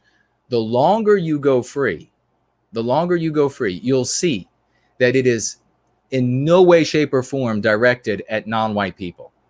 Not at all. It's directed 100% at white people, more so at our women than our men. And it's intended, and its effect, successful, is to prevent us from defending ourselves against anti-white victimization by white guilting us with all of these pretexting, moralized, intellectualized, sentimentalized pretexts. It gets us to surrender ourselves, to become deferential, to allow ourselves to be victimized. Our women allow themselves to get into relationships that they really don't even want to be in. I've spoken to so many white women who have been in relationships with non-white males and who believed by being in the relationship they were making amends for all of the white guilt that they felt, and they didn't like the relationship. It wasn't good relationships. I've heard it plenty. So non-white people are ultimately collateral damage. They're for them where they are harmed by this, and they are harmed by this, but they are effectively the foil in the anti-white narrative. they are used by the anti-white narrative. And that doesn't mean that the people writing the anti-white narrative are never non-white. It just means that anti-whites are authoring the anti-white narrative. This is the foil they use. How are non-white people victimized? Well, if your life goes from one where you could have been a productive, law-abiding, contributing member of Western civilization, found yourself a lovely wife, produce a beautiful little non-white children of whatever variety it is, and just had as many good days as a human being could ever ask for. Instead, you go down this path, and you then dedicate your life to the destruction of Western kind and Western civilization, everything that indeed you need to live a good and healthy and moral and safe life that you just don't find in other places of the world where you don't have Western civilization, or you don't have the civilization, whatever it might be, in question, bolstered by the business it has to conduct and the international agreements, etc., and of course the entertainment that filters in from Western civilization. K-Max McDonald says here, but thank you, McDozer. That's a great question. K-Max McDonald, $5 financial gift. Thank you, dear brother. Good seeing you again. Jason, can the word diversity be called an anti-white phrase or a meme pathogen? When do the elites ever say, now there you go right there. You're asking a great question. Diversity is an anti-white slur. It is a meme pathogen. Very rarely, and I'll just stop pausing your question right there and then get to the rest of it. Very rarely do you hear the word diversity used to mean something other than racial diversity in Western civilization. I mean, really, you could probably, if you're honest with yourself, a handful of times think of the times that you have heard the word diversity means something other, and when you are used in another way. And when you heard it, you first thought racial diversity. And of course, racial diversity is part of the lexicon, the locutions of anti-whiteism, and therefore, yes, a meme pathogen bringing up everything else, all of the anti-white baggage. You don't go to, if you go to a greenhouse and you want to buy some flowers for the yard, or you go to the gun show and you want to buy some brand new and really cool tools, they don't say, we have this great diversity, or you rarely hear it. I rarely hear it. They say, well, we have this great selection, or we have a great variety, or they don't say diversity. It has a meaning in the mind. Doesn't matter what it says. Remember, when it comes to all these things, like the word or concept racism, where does the definition for that word exist? A lot of people, when they hear this, they see the profundity of it. It exists in the minds of hundreds of millions of people. And there it has a definition that we have to contend with. It doesn't matter what it says in a dictionary at all. Throw the rule book away if that's how you're using it. So yes to the first part, K-Max McDonald. Then you say, when do the elites? Please never refer to what I like to call them anti-white oligarchs. And that is something that I've used successfully and others have used successfully over the years. Elite draws up the image of the best of society. If you were to go with me to a golf club, for example, I can't play golf, but let's say we went to a golf club and they said, well, you two are in luck today, K-Max and Jason, because the elite part of the club is open and you can join. We're going to think that we're going to be getting better service. We're going to be treated better. Why? Because that's where the better people are. Your mind is not going to be, no matter how much we want to snarkily say, and we can get with a couple of friends and say, wink, wink, we know that elite means the bad guys. You still do not know that it means that, because subconsciously it's talking to you. And that's the subconscious mind, far more powerful than the conscious mind. So when do the anti-white oligarchs ever say that the NBA needs more diversity? Right. In the anti-white narrative, an area, a sport, a business, an industry needs to be diversified when there are white people present. And the fewer white people there are, do you notice how the viewpoint I'm looking at this from? The fewer white people they are, the more they say that it's getting close to diversity. We're getting close to a diverse NBA, a diverse NFL, a diverse Major League Soccer. We're getting closer and closer. Same thing about areas where people live. Well, that area has now finally become diverse. And you go there, and what do you notice? Well, if you're going free and you're smart, you notice that there aren't any white people. If you're not going free and not smart yet, it's okay. Because you can go free, you can get smart. If you're not going free and you're not smart yet, you go into the area and you say, well, it doesn't look diverse to me. Everybody is Hispanic. Or it doesn't look diverse to me. Everybody is black. No, your focus is in the wrong place. So you're absolutely right.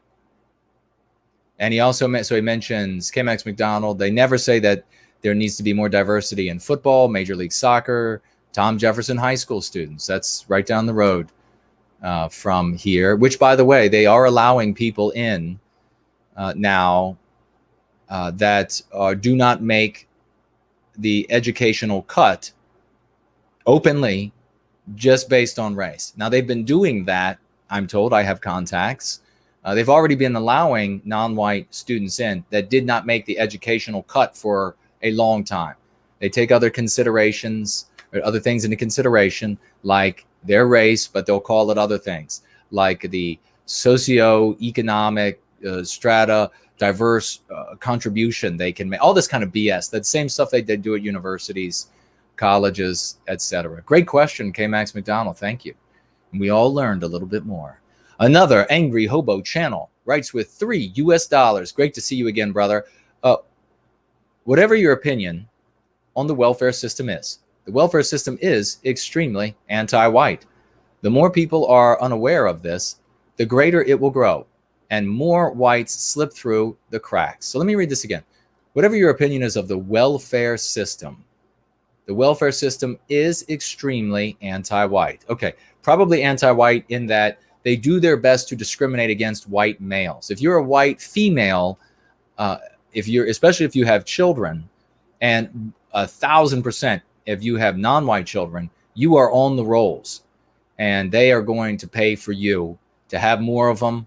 And but if you're a white male, they want nothing to do with you whatsoever. It's very difficult to be a white male and to get on social support systems and to remain on them in Western civilization. They want us to starve to death. That's why there are so many squatting camps, all of these camps, where it's, you look out and you're like, my God, it is like an army of wretched, emaciated white males. Oh, there's a woman. It's just like, does nobody else see this? Nobody else see this? The more people are aware of this, the greater it will grow, the more whites slip through the cracks. Well said. I will say this. If you are, and this is another place that when you're going free, that we deviate in a big way from Republicans and conservatives and the like, is we say, if you can work and be on a some form of social welfare, do it. You need the support base for your service to white well-being. Our people created these social welfare networks. They are paid into vastly, unproportionately by us. Our people are the ones who should be getting that care, love, and support.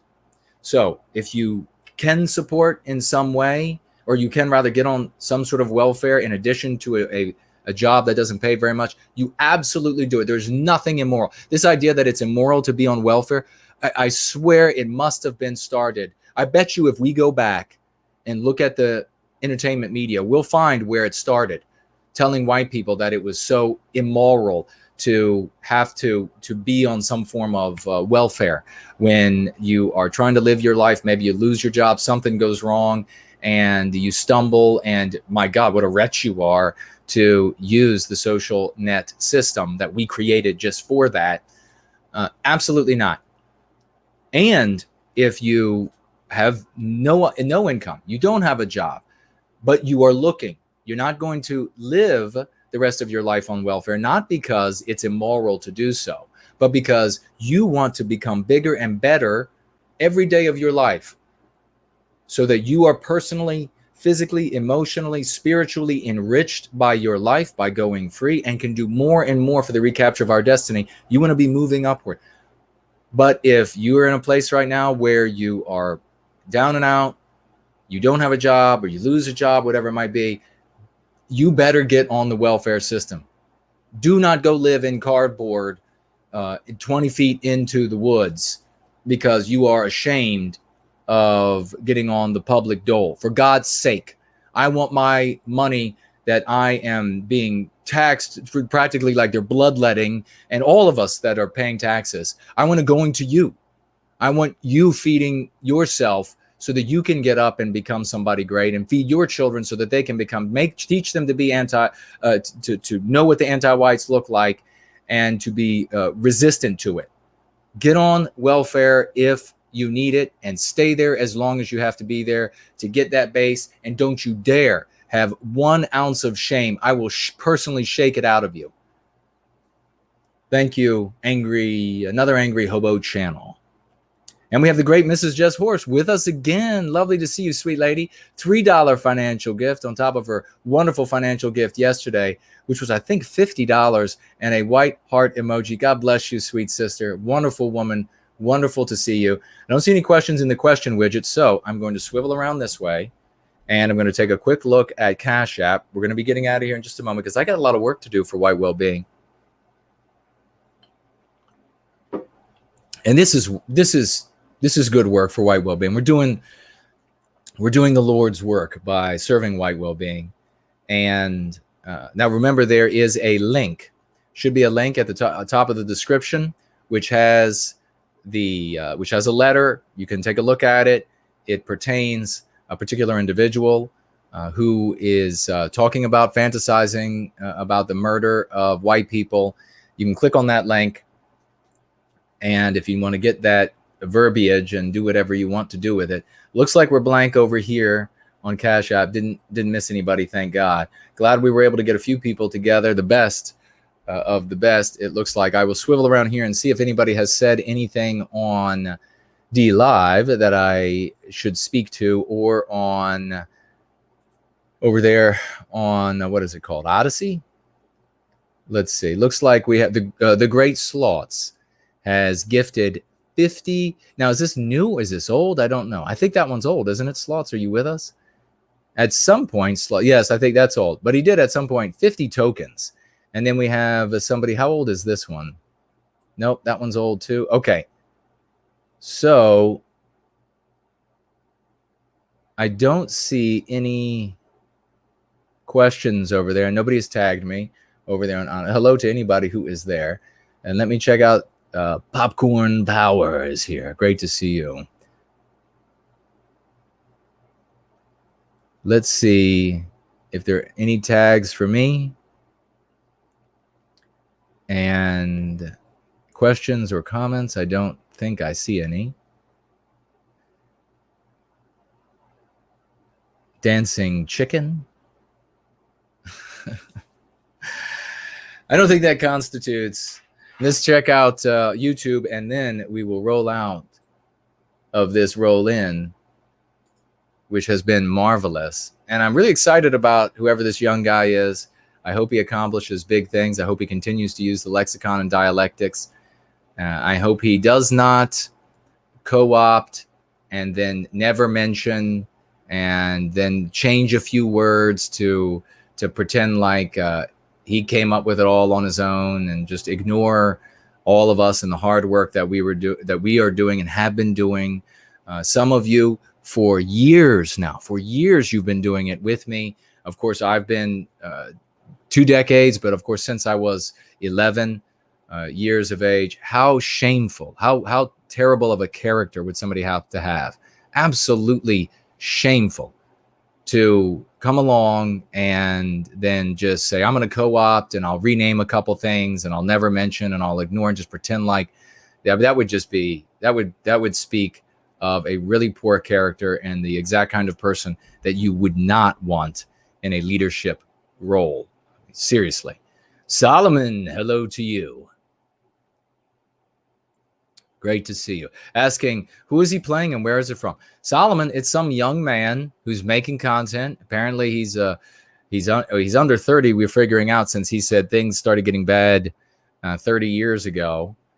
So he's under 30 and he's building up a big audience. We're very excited. We hope he continues to use the lexicon, more of it, more of the dialectics, so that he can keep winning for Western kind.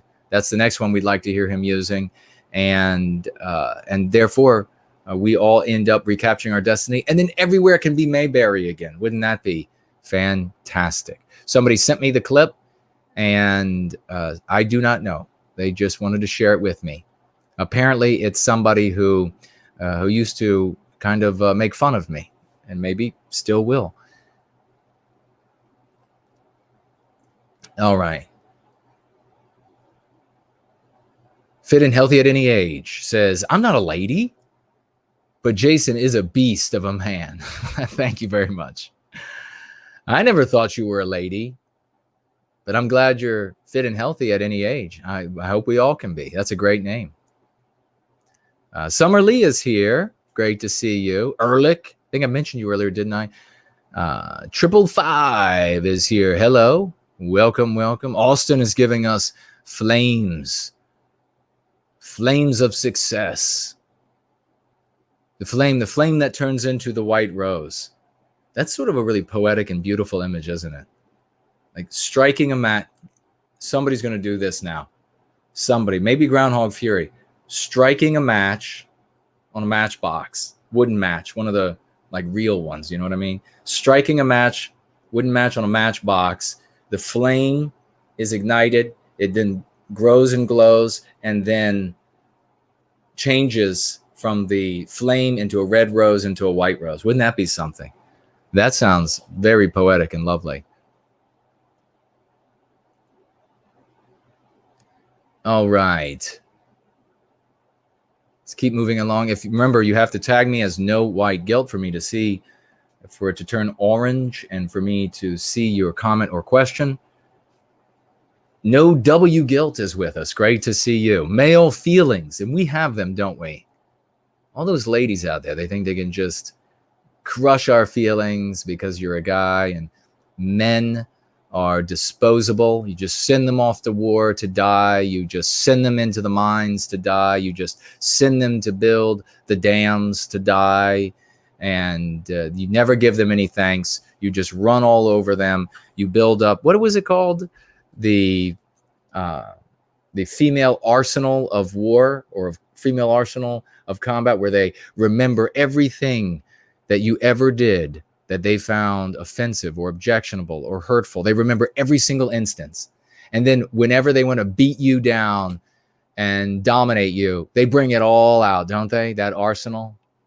It comes from a very smart person, came up with that. Mary Moon is with us. Well, hello. It has been a long time. Hello to you, Mary Moon. The great bass guitarist is with us. Wonderful to see you as well. Beldor is here. Welcome and hello to you. Paul, hello. And Alex, boy, a bunch of great people have shown up while we've been chatting about this unknown commenter that we hope goes far and gets big and does wonderful things for our people. And that he ends up having a sterling character. We expect that. We think that that's going to be the case. He's going to end up having a sterling character, and he's going to go ahead and start using more of what works and acknowledge the community that it's coming from.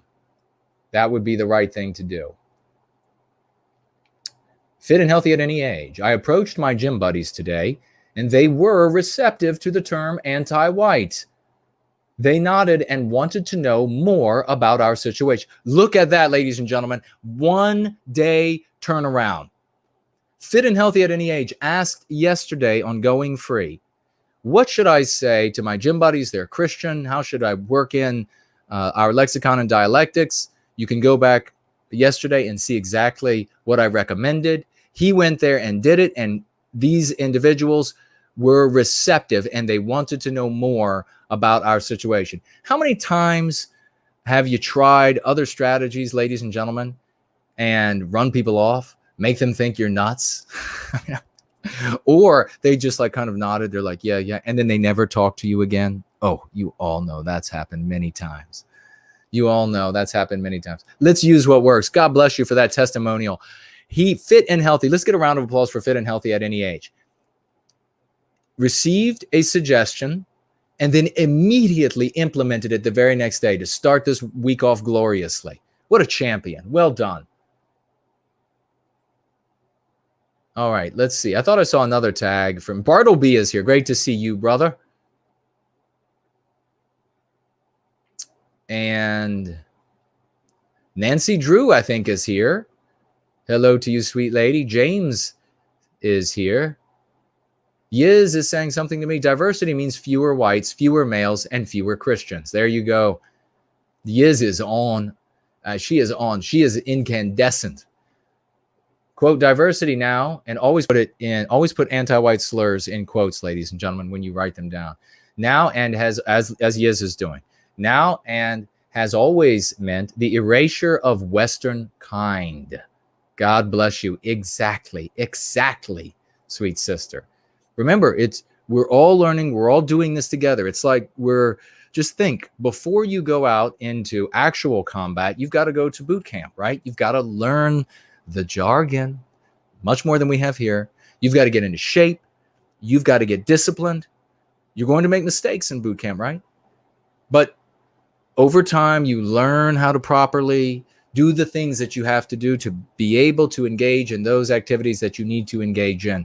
This is a metaphorical combat, an oratorical combat. So we're learning how, that's all. There's nothing to be afraid of. There's nothing to be ashamed of. There's nothing to be embarrassed about. As long as you're learning, you're headed in the right direction, then you're taking this out into the world and you're winning with it. We only need to be concerned about people. We only need to be concerned about people who demonstrate bad character, who demonstrate a lack of intellectual integrity, especially people who want to be in some sort of intellectual or organizational leadership role. If they demonstrate bad character, they demonstrate a lack of intellectual integrity in general, etc., then we really have to watch out for them. But we can make mistakes, we can stumble. That's good, because that's how the human animal actually, whether you believe we have a soul or not, that's how we learn. We make mistakes. We are self-righting systems. So you make the mistake and then you get back up and you head in the right direction. And the more you apply yourself, just like anywhere else, the better you get. And I have been doing this. So anybody who says, I've had people say to me, and some guys, I just want to, when they said it to me face to face, I just want to slap the spit out of their mouths, because they say, oh, I can't say that. I'm going to look stupid. Dumbass, I've been looking stupid then and winning for decades. So if I can look stupid and win for decades, then you damn well better get started. And I've never once thought I look stupid there. Every single time I won the conversation, I was the moral person at the end. I can't say that. All look stupid. Who gives a shit what other people think? Especially what anti-whites think of you? Who gives a shit? With the exception, of course, if, don't lose your job. We've talked about that before. I want you to have a very firm base from which you can live a wonderful life, make the best memories that you can, and do all that you can to improve yourself and go free of the anti-white narrative, and therefore recapturing our destiny. So otherwise, who cares what anti-whites think? Ben is here. Great to see you, brother.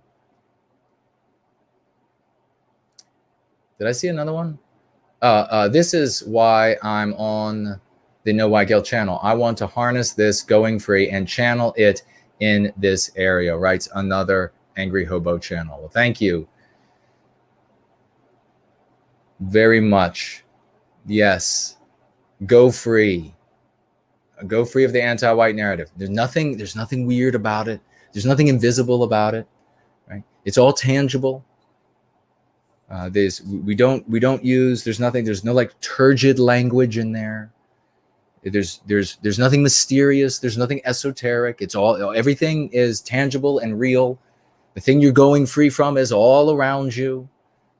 There are no past lives. They are not.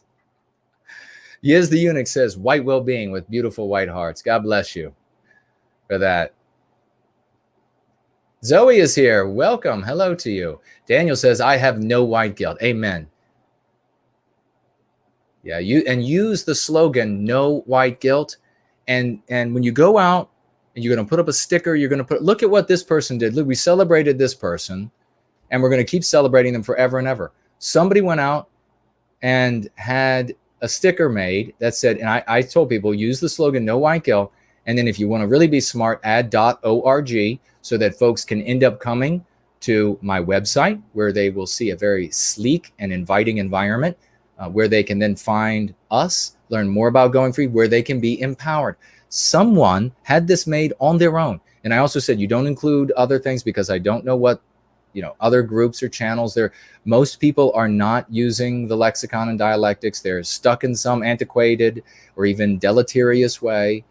So it just says serving white well-being. God bless this absolute epic hero all the way to the stars and back. If I tell you what, if I had the power, I would put you up in the heavens, in the stars, and we would remember you with the rest of the gods up there. This person who did this had this sticker made, put it on the back of this sign, and as a consequence, Andrew Torba saw it and took a photograph. Yes, the Andrew Torba took a photograph of it, and guess what? When Andrew Torba saw it, he would have taken a photograph. Then he would have gone to nowhiteguilt.org and he would have said, wow, this is pretty legitimate. These are, this is a good group of people. In fact, it's such a good group, I can share it on my gigantic and wildly growing platform called Gab. So that's how big of an impact you can have. So what would have happened if somebody would have went out there and put a sticker on this sign that said, remember, like yesterday I was saying, white lives matter is okay for novices, for beginners, but we're the advanced placement, right? What if somebody had gone out and put a sticker there that said white lives matter? And that's it. You think Torba would have cared?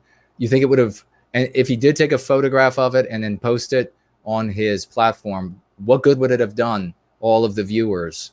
Instead, all of the users, instead, how many folks came to white well-being and this empowerment of the Lexicon and Dialectics because of this? And how many more will come? Maybe tens, maybe even hundreds of thousands because of this. So this is what I'm talking about. It's magnificent. God bless that person. I swear, I will reach up into the heavens and move those stars around for that person. What an epic, what an enormously epic thing to do. And that's proof positive for every one of you who think that, well, I can't do much. What can I all I could do is make a leaflet or something. I've handed out, and everybody, this is also when I've had guys in front of me, not so much ladies, obviously, because, but with men, when men say to me, oh, I'm passing out a leaflet really isn't going to do very much. And I'm looking at them like, USOB, I've passed out thousands and thousands of garbage leaflets, of terrible slogans, because I was young and all I had to go off of was those who were the seniors, those who were the leaders. And I went and passed out tens and tens of thousands of leaflets and stickers. And you're telling me, well, you can't do it because it won't do anything? Piss off. Yiz says, I'd rather look stupid and us win than look cool while we keep losing. Amen. What an adult. That's how adults talk. Absolutely. Yeah, I'll look stupid all day long with the victory, with the recapture of our destiny. Let people look at me and say, boy, he's so lame.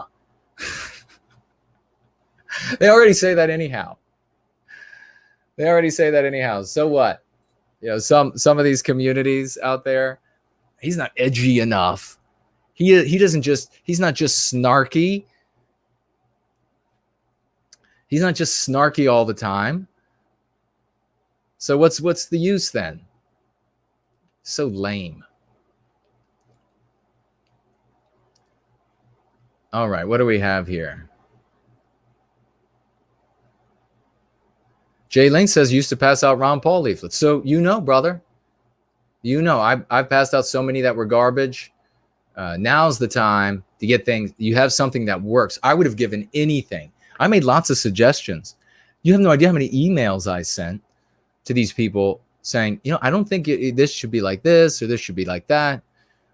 Maybe this. And I was sometimes, I think, looking back, sometimes I think I was right. Sometimes I think I was wrong. But I was just ignored because I was a nobody.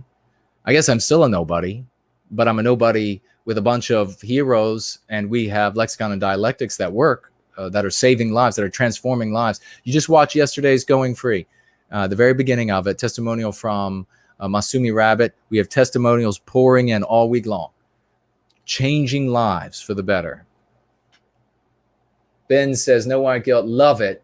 19-inch bicep ink idea. I don't know what that is. 19-inch. Did I miss something? Let's see. Daniel says, gutsy too, brother. Yeah, really, it was gutsy. And I don't know what the 19-inch biceps ink idea. What is that? Fill me in before I hit the road. K-Mag says, Jason, what about the TikTok girl? Yes. Did anyone find out more about her? Several of the ladies and Mr. George and I beseeched the males of our community to not reach out. I think a couple did. That's okay. But we didn't want like a flood of guys reach, because it was obviously going to look like they were, they wanted a romantic partner. There's nothing wrong with wanting a romantic partner. You're a woman to marry and have children with, of course. And I'm sure that the men from this community reaching out, that's what they wanted, somebody to interview for the purpose of finding a woman who would be a good wife, a good mother. She was she's a beautiful young 18-year-old woman. But she could be scared off by a bunch of guys suddenly saying, you got to go free of the anti-white narrative. So we had more than a handful, I think, of our women reach out to her, and then she disappeared. So as far as I know. So I hope she was not hoovered up by the Ant-Nats, the antique nationalists. I think her account even disappeared or something on TikTok. I guess hopefully we'll see her in the future going free and not walking like waterfowl. Inclination. He has an inclination. Where did it go? There we go. In my youth, I used to place National Front stuff up, but we mature. Precisely. I mean, so many of us end up really heading down that like the villainy path, and you think, well, this is what you're supposed to look like, because when you care about white people, because you look out into the world and that's what it looks like in all of the entertainment, which your subconscious mind thinks is the real world, and then you just imitate it. Yeah, I would have given anything. I can't tell you how many nights we did a lot of leafleting at night. We went to carnivals.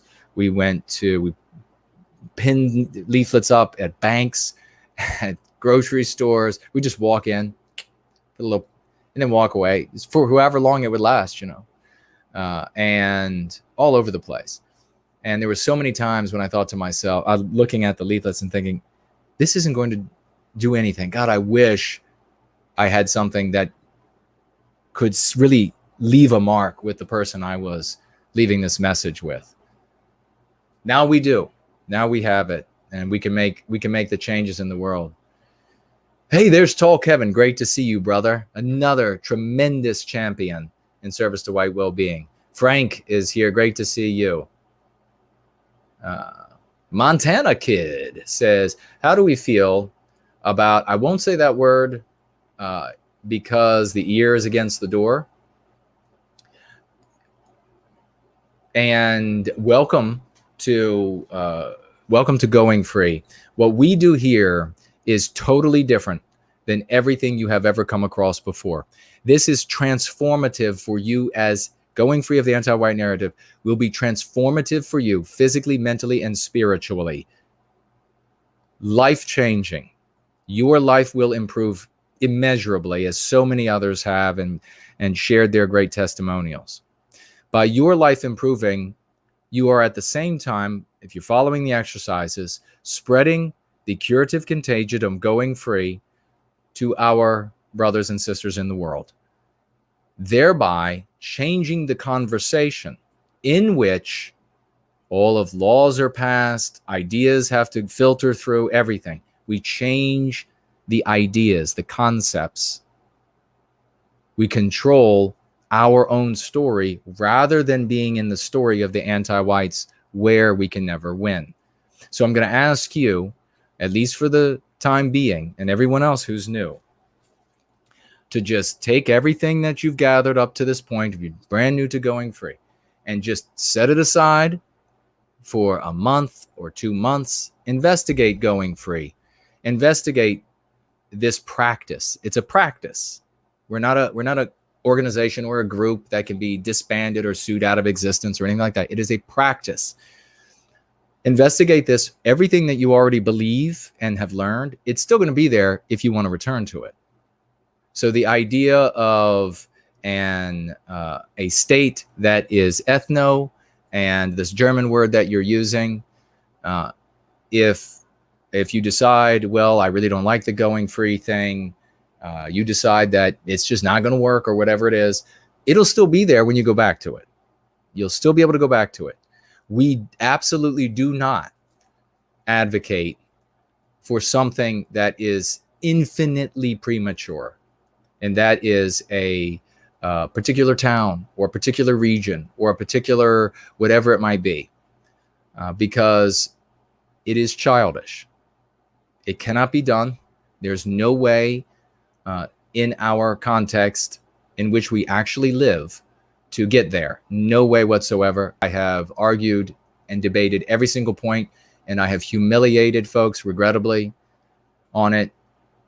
It is something that paralyzes you from actually doing the work that needs to be done to improve our individual lives, our families, our communities. We need to be sprouting up in the verbiage, which is what we're doing, in every Western country, in every state, in every town. And as that happens, communities of people will move in proximity. As it happens, communities will just form where they are. A whole city block might end up going free. And it needs to be dispersed like this so that the anti-whites cannot just destroy it easily. It needs to be organic. It needs to be dispersed like this. And you can console yourself about time frames by understanding this, that one of the biggest errors, no matter how intelligent people seem to be, that they make is that they view, and this is a failing of the human brain, they view the current condition as an infinite now, as an eternal now, as an eternal moment. And so every prescription is for the eternal now, as though the context won't change. So in reality, even if you had like a big brained green alien show up or a supercomputer that could take the current context and plot from here to some destiny, the very next second, that plan would no longer be workable. We need to be prepared for changes in contexts. We can get powerful enough eventually through numbers, using the lexicon, and that's what unites the people of all of our different hues of Western civilization, empowers us with that language that we can reach the point where we can influence and alter the context a little bit, and maybe here or maybe there. And when we do, or when a societal context shift happens for some other reason, there will be new challenges, there will be new opportunities, and we circumvent the challenges, we overcome the challenges as best as possible, and we take advantage of the opportunities as best as possible. That means that when you're looking at the infinite now in that failing of the human brain, and you say, well, Jason, to do it the way you're talking about, that's going to take 5,000 years, or it's going to take 500 years, and we'll all be dead by then. We need some living space right now. We need some place where we can just have some place to live right now. Well, that's a great wish, but a wish is not a plan. The eternal now, the failing of the human brain, is the reason why you think it's going to take 500 or 5,000 years to get to the recapture of our destiny. The reality is that the shifting contexts that are shifting all the time, societal contexts that we could also shift once we get strong enough, can give us, if you want to look at it in a scientific, or I should say science fiction way, can give us a wormhole to get from this side of space to that side of space like this. So you can forget about this eternal now problem, conundrum, weakness of the human brain, and adopt a strategy that has been working. Like I said, if you decide you want to go back to these, I'm not saying you're doing this, but if you decide you want to go back to this wish that we had living space, and then these really effete, feckless, inane ideas of, well, we could ask the anti-whites. They already don't like us, so why wouldn't they let us leave? Or we could get enough people together, and then we'll start a little town. There have been lots of little towns that white people have all congregated in and then declared themselves to be separate, and they are Waco'd, and they are Ruby Ridged, and there are many others. The what is that? The Freedom Militia or whatever they were called. There are many others, and others you don't even know the names of, all around the West. And the anti-whites aren't going to let anyone go. They hate us. They want to victimize us. They are not going to give anything up. Nothing. Ever. The intent is to victimize us, not to get away from us. Certainly not to allow us to be happy in our own little country, because our own little territory. Because if we do have our own little country or territory, and we do not have influence in the rest of Western civilization and our little country or territory, everybody is blissful and the economy works great. What do you think the anti-whites who run the West of civilization are going to do to us? Well, you already know. So please set that stuff aside for now. You can go back to it if you decide you don't like going free, but thank you for being here. And being from Montana, I bet you have a kick-ass quad. And there's a few things more that I like than going out on a UTV or a quad or dirt bike. So let's see what else before I get out of here. God, I got work to do, but you all are just so amazing. This is glorious.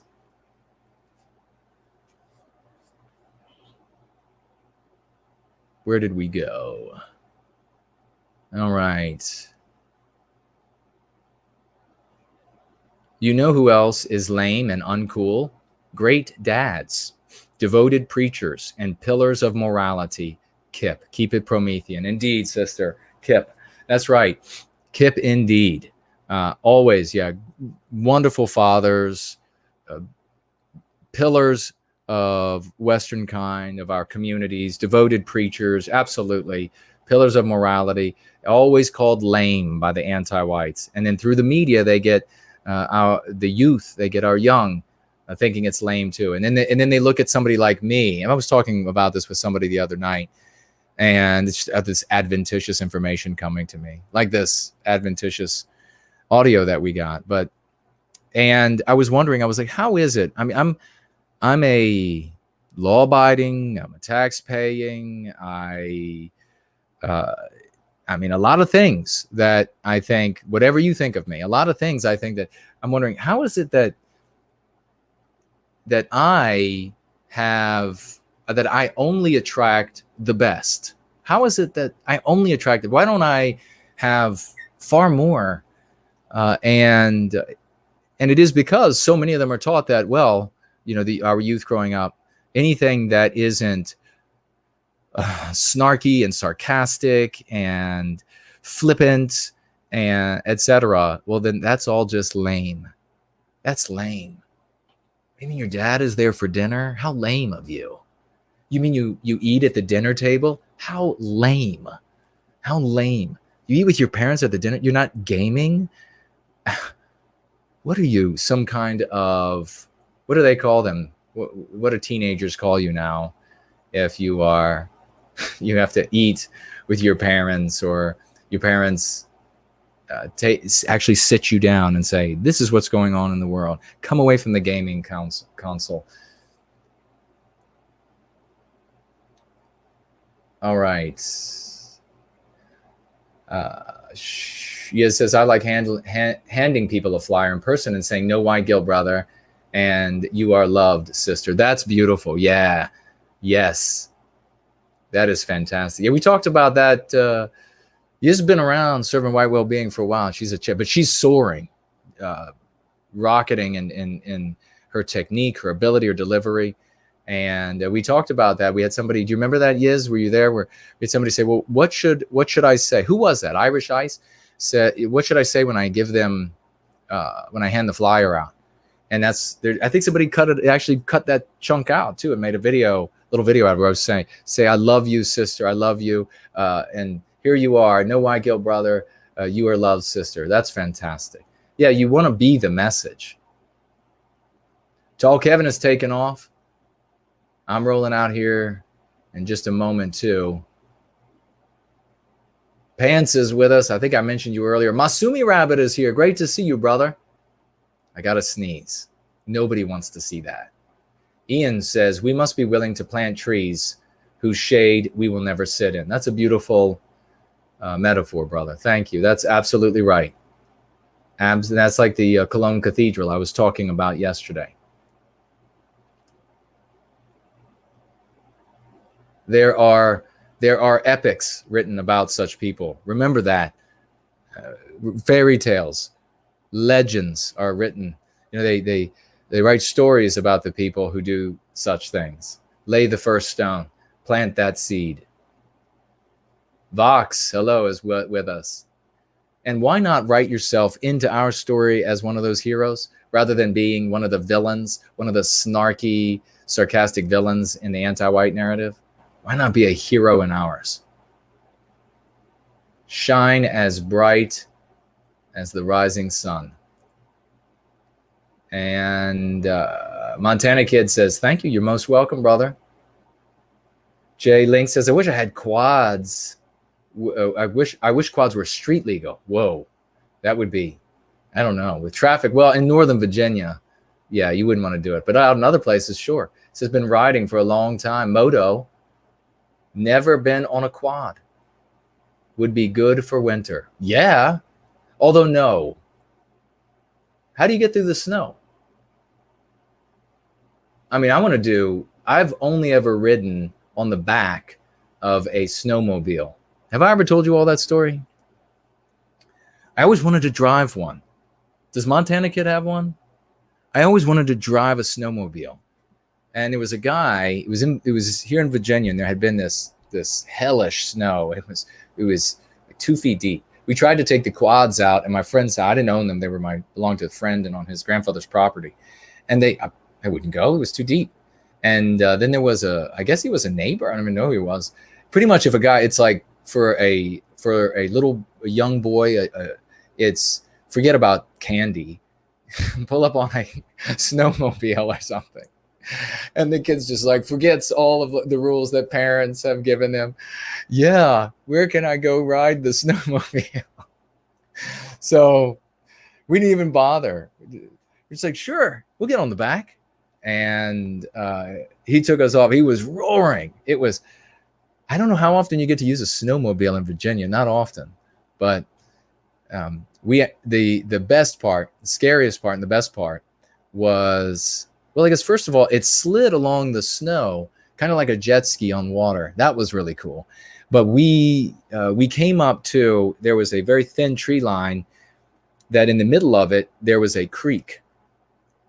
And apparently he knew where this jump was. And he was going to show us. And we launched through the air. And I was in the far back. So I was holding on to my buddy. My buddy was holding on to this guy. And of course, being in the far back, I was the one who went the highest. And I had a death grip. I wasn't going to come off. If I came off, my friend was coming off with me. But I had a death grip. And it wasn't bad when we hit the snow, because I guess it's got suspension on the track. And of course, you're landing on 1.5 to 2 feet of snow.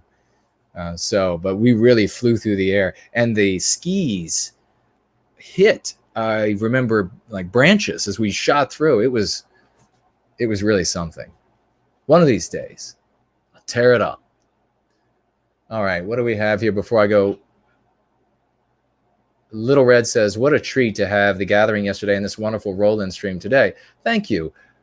And thank you for everyone here. Well, thank you, Little Red. That is really kind of you to say. That's wonderful. You're most welcome. Thank you for thanking me for my time and what I'm sharing and for this wonderful community. Yes, the eunuch says, no, I agree with you, Jason. I am the best. That's the attitude you got to have, folks. Ink says, kids call me sir. Kids call me sir. My kids call me papa. That's great. Yeah, a lot of children today, they call people, in some houses, calling the adults by their first name is not disrespect. So I get it when it's not considered disrespect, and that's just how they've taught their children to speak to adults. But when I was a child, there was no calling an adult by their first name. It was Mr. first name or Mr. last name, and yes sir, no sir, yes ma'am, no ma'am. All right, where did it go? Where did the chat go? You want to keep doing that thing which helped you survived for millenniums. Lame. Yeah, I'm assuming right. Exactly. You want to keep doing that thing that's been working for millennia? How lame. How lame of you. All right. Elizabeth. Hello, Elizabeth. She says to check entropy. Okay. I will absolutely do that. We're going to have a quick check. We'll refresh Cash App just in case. Let me have a look over here at D Live, and I see a waving bear. Hello, bear. From EXO. And Althea's over there. Hello, Althea. Great to see you. And Mick Steelsy, I think is what it says. I don't have that often that you see a grizzly bear waving at you. I don't see any questions. And really quick look at. Okay, this is over on Odysee. I want to give a big thank you to Pebble in the Pond. Is that what it says? 25 library tokens. Thank you so very much for the gift of 25 library tokens and a red heart emoji. That's very kind of you. Thank you so very much for that. And my apologies to folks on Odysee if I'm missing something, it's because I don't know that system yet, but we'll get it figured out. And then I'll look to entropy and we'll get ready to, and a frog is waving. Hello, frog. And we've got a new follower, a couple new followers. We have, wait a second. McDozer is hosting, I think it says. And thank you to McDozer. If I miss that too on D Live, if somebody's hosting and I miss it, my apologies. Please, somebody point it out to me. Of course, I'm grateful. Absolutely. Every time somebody follows or is hosting, of course, I'm very grateful. I just am not familiar with always being able to identify that is the thing that's happening. So let's jump over to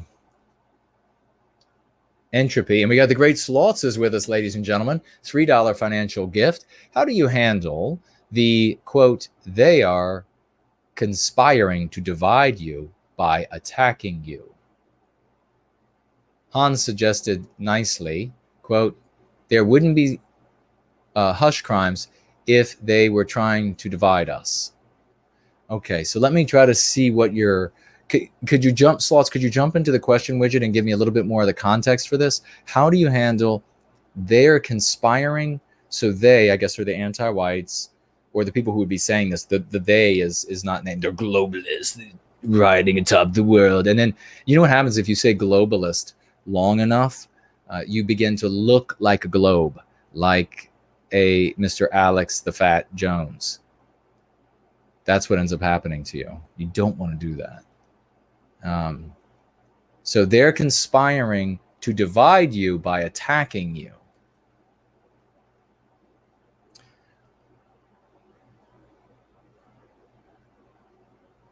So they're conspiring to divide you one race.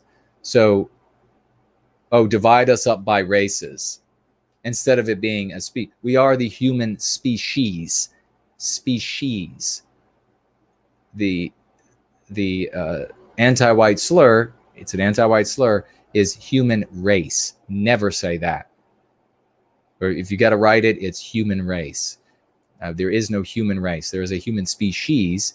And yes, these folks, for various reasons, anti-whites who are grifters, they will make the argument of, well, we like Alex Jones, that we've got to, the globalists want to divide the races to be able to defeat us. The species divides itself. That's how it works. That's why there are races. If you want a different outcome, you'll need a different species, which will mean you need another planet and a completely different ecosystem. It is innate. There are also people who are grifters and the like, or just people who are wrong, who are, they'll make the argument because they're afraid, because they're anti-white to various degrees. They're afraid of the anti-whites. It's preposterous, and one should never argue that position.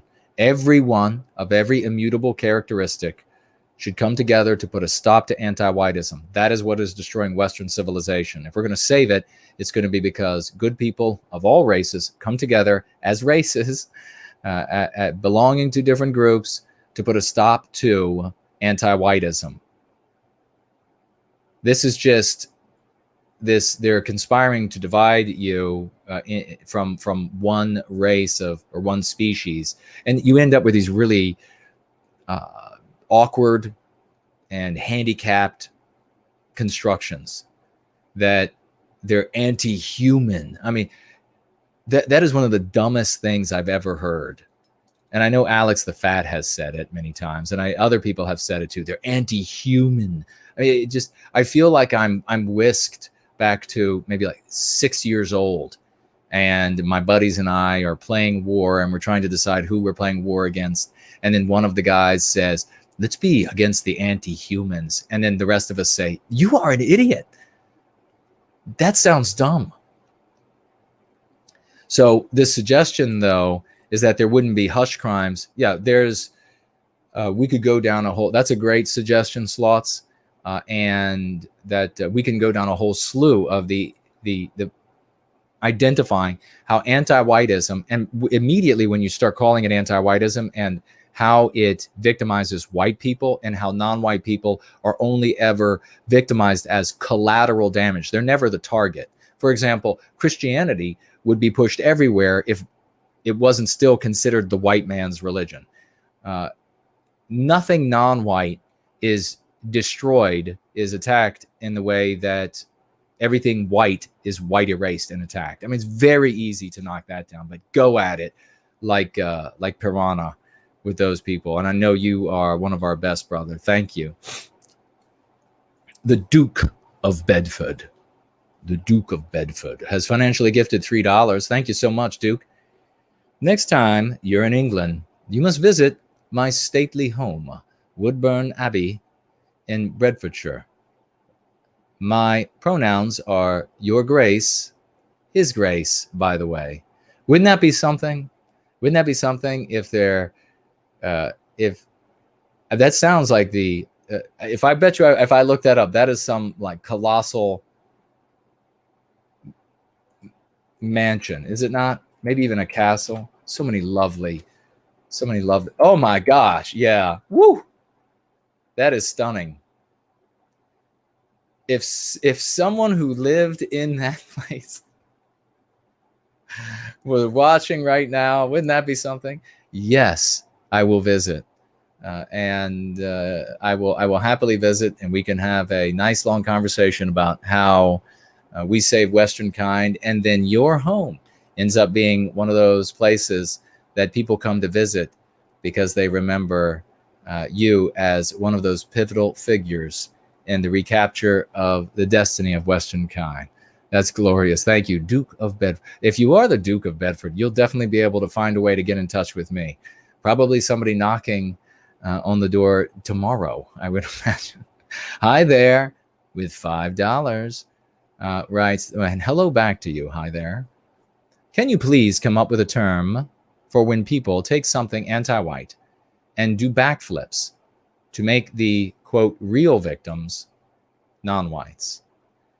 An example is illegal immigration is bad because it hurts black people, or Joe Biden is bad because he said X, Y, Z 35 years ago. Yeah, that is, thank you so much for that. I will, as you say this, I'm thinking about all of the times I have had to deal with this and the disgust that I feel for those who deflect the victimization. And maybe it could be something like that, the recasting of the victim, so as to be anti-white. Conservatives do this all the time, and it's so disgusting that they do this. But yeah, maybe recasting the victim. It's obviously anti-white to say that the real victim is not white people. White people are, oh, you're getting fired from your jobs? Well, the real victims are not white people. The real victims are all these non-white people who are getting jobs that they're not ready for yet. And they're going to feel really stressed when they're making the six-figure salary and they have to make those Jaguar payments. Just think about how much that victimizes them. That's how conservatives actually think. And that's what they'll say. That's how Republicans, all of these old Mayberry types who don't realize that we're not in Mayberry anymore in politics. They're just like tottering imbeciles. Because they're, even though they're not already quite, it's like they're suffering from mad cow disease. It's the brains have been eaten out of them. They're like, it's all about how bad it is for these poor non-white people right now. Okay. Well, and why do they do that? Hi there. The reason why they do that is because they don't understand the motivation of an anti-white. They don't understand the objectives of anti-whites. They think by suffering without objection and highlighting the suffering that is objectively, visibly less than one's own and one's group's suffering, that it ennobles them and that it will gain them points from anti-whites in the media and positions of power, so that they can then disagree with anti-whites elsewhere. That is a colossal error. They make it for their whole lives, and then they die, and they probably should be dead because they were never going to get it anyhow, and they weren't doing us any good. In fact, they were doing us a lot of harm. If you do anything, no matter your race, and no matter how anti-white you are otherwise, that interferes with anti-whites achieving their objective of victimizing Western kind and destroying Western civilization, white erasing us, you will be hated for it by the anti-whites. They will call you all of the anti-white slurs. They will endeavor to destroy you. So it doesn't matter how much. See, there are a lot of white people who have money and who think that they're going to escape that vilification and those attacks by sacrificing their own people, by funding programs that harm white people and benefit non-white people. And really, the ones that are really dumb are the ones who don't even harm white people. They just help non-white people. So in a vacuum, it's possible for their money to go, in a laboratory to just non-white people and not harm white people. In the real world, if a wealthy white person is giving grants just to non-white people, there are then white people suffering who do not have access to those grants on the basis of their biosphere, on the basis of their race. So even those individuals in a fuller picture are harming the white race and victimizing the white race as well. But they're not as saliently doing so. Those white people are the dumbest because they think that anti-whiteism is really about helping, or they think that some anti-whites out there believe that it's really about helping non-white people. It's only about enriching and empowering and advancing non-white people at the expense of detriment to and ruination of Western kind. If you're not doing that, then it doesn't matter how much good you could feel. For example, if we go back to the thought laboratory, if you could build that Elysium city from that movie in the sky and everything was gorgeous there, everybody lived 300 years of perfect health, and you only allowed non-white people to go. Now, remember what I said a moment ago. In a fuller view of reality, you would be victimizing white people by not allowing them to go there as well. But just for the laboratory purposes here of a thought experiment, even if you could say, well, I'm going to let all the non-white people go up there to have that wonderful life in this Elysium city in the clouds, anti-whites would be furious over that. They would not want that at all, because the real objective is victimizing Western kind and Western civilization. That's what's really motivating them. So, how did I get off on that? Mestizo says, Jason may not be the most flashy person in all the spheres, but he's easily the most effective. Well, thank you very much. Mestizo makes some superb memes. They can be found on Instagram. And much applause to Mestizo for all of his work that he does and on those memes. Hilarious. I love them. Slots, these were what he was filling me in there on the context. Now, did I catch everybody's financial gifts over here on entropy? It does appear so. There are no others there to see. I cannot wait. I can only imagine how luxurious my room and bed will be at Woodburn Abbey, and how glorious the thoughts I will have as I stroll through these truly splendid, sprightly, magnificent gardens. I am on my way. Look at the bed. Look at this place. What opulence.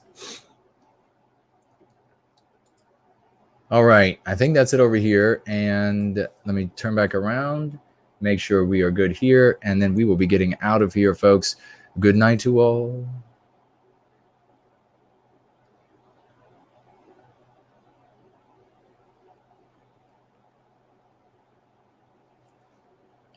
So Elizabeth, did I get to your, Elizabeth had said, check entropy. Did I get to your financial gift?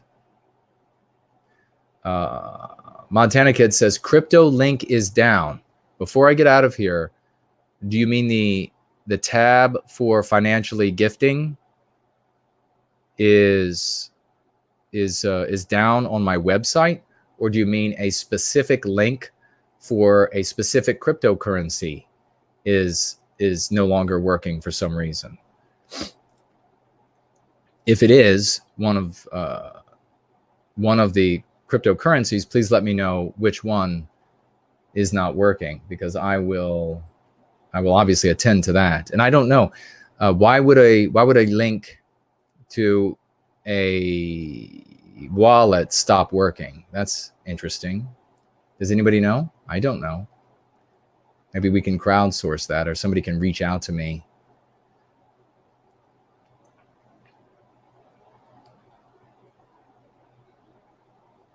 K-Mag says, we end the stream as always, Jason, with you saying, let's go free. That's how we do it. Well, when it's a roll in, I also say roll out, don't I? I think most of the time I do that. Let me very quickly pull up the Montana Kid says top. So let's see, financial gift.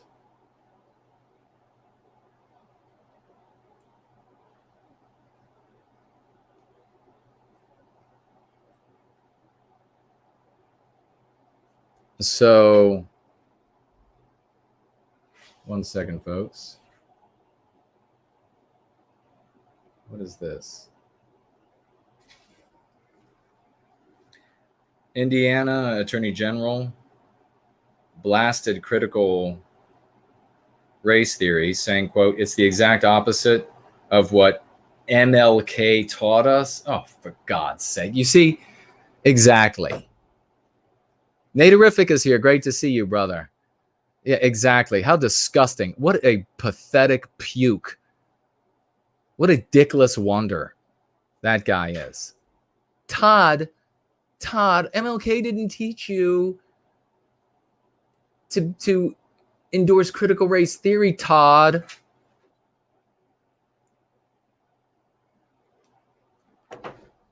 What a dickless wonder.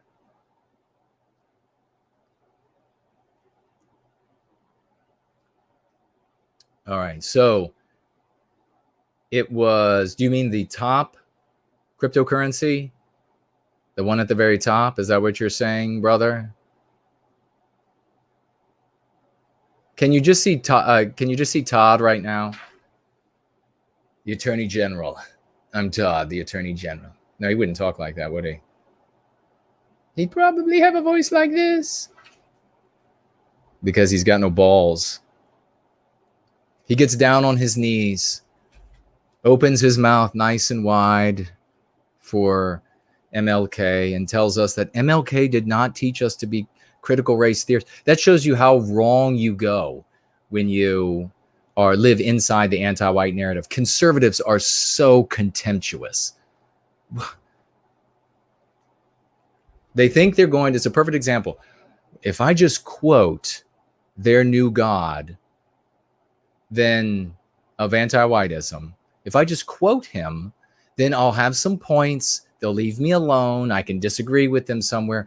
No, Todd, no, you're not in Mayberry. You don't get to disagree with them anywhere. You have to be anti-white from start to finish. That means you have to endorse critical race theory under every iteration. You lame, backward dipshit. I mean, when this guy comes walking toward you, you can see the heels on his feet. That is how backward this guy is. That is how you can see he is so backward when he is walking toward you. You can see the kick my ass sign on his back. That is how backward he is. And yet he's the Attorney General. What an idiot. Somebody really needs to reach out to this idiot and call his office and say, your boss, Todd, is an idiot.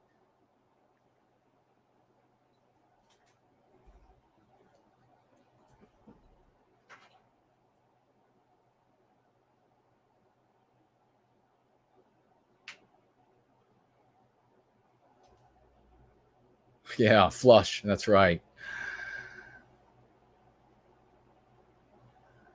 That's funny. Toddy, can you hear his? That's probably how the voice in his head sounds. Toddy, come here, Toddy.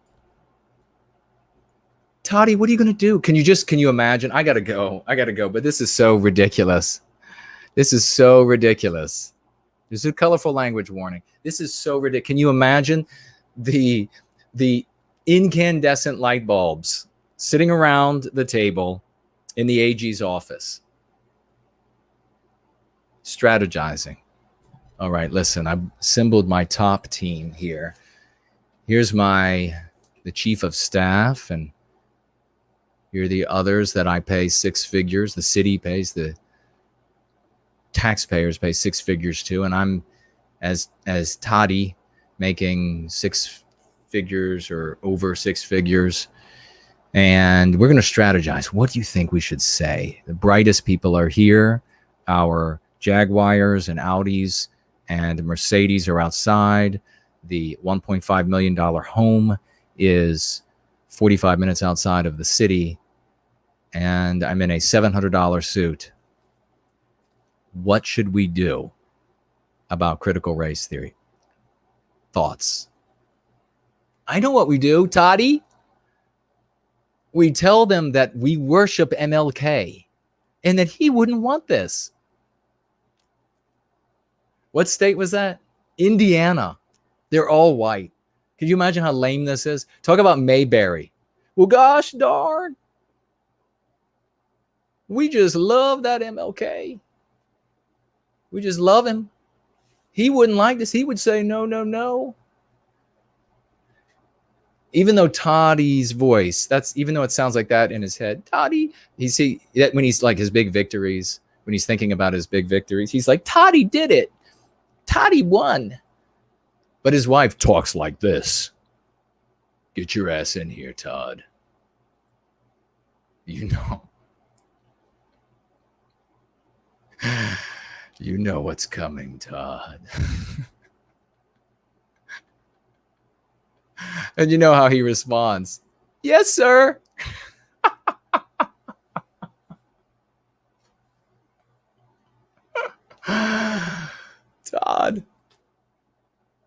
Todd, he did it. They came up with a smarty.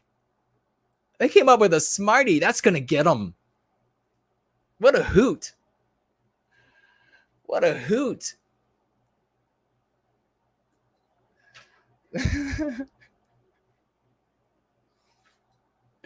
He needs a hot toddy.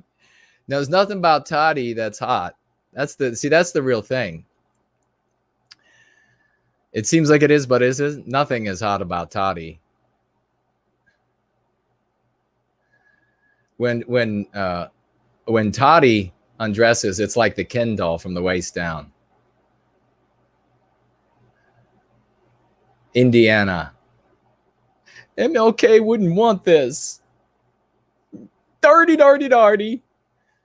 God, I got so sick of those people working in DC, and they still are around. They're everywhere still. How do they not die off? How do they go their whole lives being losers and never learn from losing?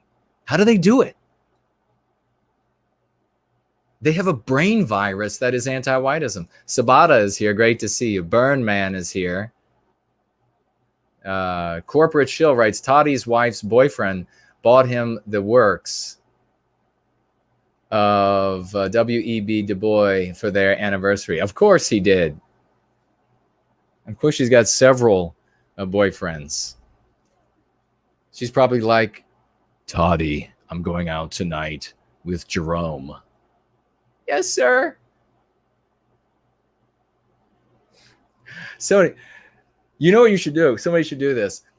Take a snippet of me talking about him, call their office, and then just put the phone up to, up to the speakers. And if you call in and you do a deep voice, you know they'll just immediately patch you through as his wife. I want to speak to Todd. What's his last name? I want to speak to Todd. All right. My God, these people. Did we find out whether my which cryptocurrency isn't working? Can somebody tell me before I go or after I go? To hell, probably. All of this is just a sojourn before getting to that destination. Just a sojourn. I used to tell my mother that, and she would say, shut up, get out of here. Stop it. It's just a sojourn, Mom. It's gonna, eventually. Yep, it's just Alfie says, yep, a Kindle. That's what Toddy is from the waist down. He's just a Ken doll. Toddy. What are some of the other ideas before I go? What are some of the other ideas that his absolutely brains that are coruscating, that just the lumosity coming out of their offices of these wildly paid imbeciles? Could you just imagine the other kind of ideas that they're coming up with at Toddy's office?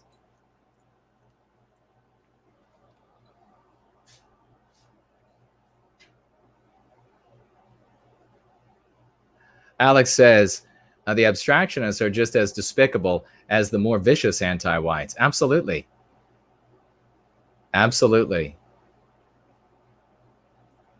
Narciso says, oh yeah, those are the names of the rest of Toddy's wife's boyfriends. And that's on just one night. That's just Monday. Jamal, Jamarcus, Lucius, Tyrone, Bubba, all on the same night. But Toddy's okay because Toddy won. Toddy won. He came up with a smarty with his smart team. I got my smart team together, and we came up with a worship of MLK. I've heard that so many times. I wish I could tell you some of the political places I've worked and then share some of those stories. I was at one place, this highly paid female, and this was a very conservative place, highly paid female. I had said mankind about something, and she said, how did she say it? Something, I can't remember exactly how she said to correct me. Maybe she thought she was talking to a toddy, and that's why she thought she could correct me. She said, Toddy, I mean, Jason, people don't say mankind anymore. They say humankind. And I said, oh, do they? And why is that? And she said, well, mankind discriminates against women. And I said, well, bright eyes, Miss Heavy One, human has the word man in it. She didn't take it well. She did not take that well. You know, when they have that look, females, especially, they put their little arms by their sides and they're like, and they get their eyes get big and they're like, and they don't, there's like no more thought going in. It's that record skipping. It's like, you know. Then she marched off.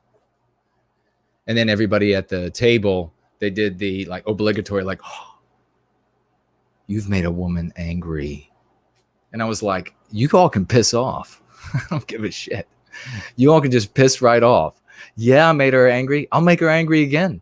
I'll make all of you all angry. How could you make a woman angry, Jason? Real easy. I'll make them angry just like this. Frailty, thy name is great, thy name is great.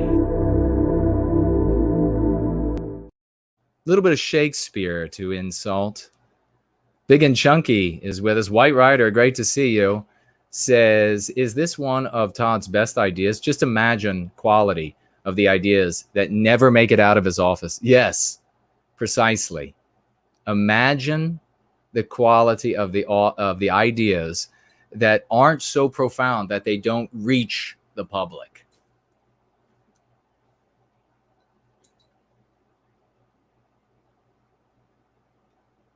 Oh God, I just had a couple of things come to my mind. This would absolutely have to, we would have to have some sort of a really adult rating.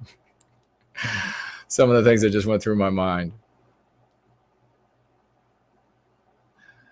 Okay, folks. I think that is just about that. We will leave on, and except we still don't know about the cryptocurrency issue.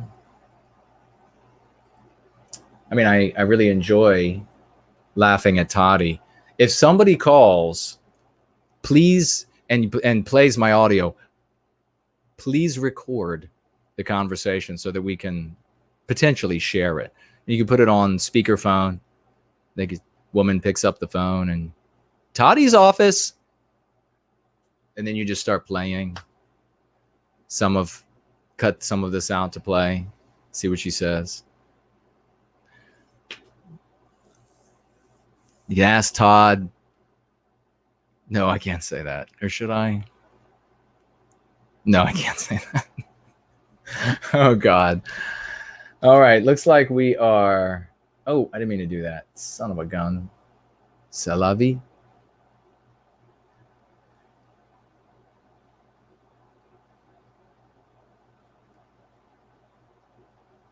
Jay Link says, holy crap, you are fast. Fast at what?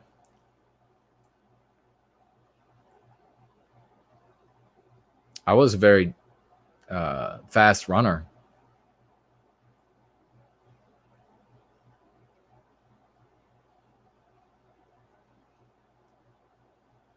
Okay, we're blank over there. And Nathaniel Nason says, say it. No, it's... That one would have been a Rubicon too far, my friend. A Rubicon too far. But I will laugh. I will cachinnate later over the thought I just had. Let me see. Is that it? Maybe we had something come up here about the... Hey, Final Blossom is here, folks. I knew I could feel the gravitational pull of the great one, Final Blossom. YouTube video description, cryptocurrency link is outdated. Oh, thank you, brother.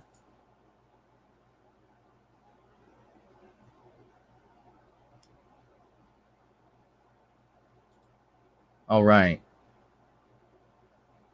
Video description, cryptocurrency link is outdated.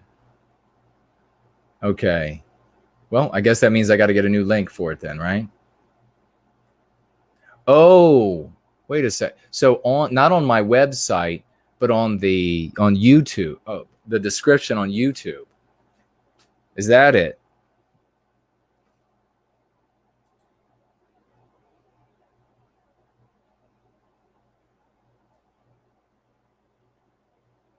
That's probably okay. If Final Blossom, folks, I don't know if you can appreciate this, but Final Blossom, I think, lives a few minutes or more into the future, and he's able to get to me with things before I know I need them, and then they're there. So that's the kind of people we attract in service to white well-being. Somehow he's a few minutes ahead of all of us in life.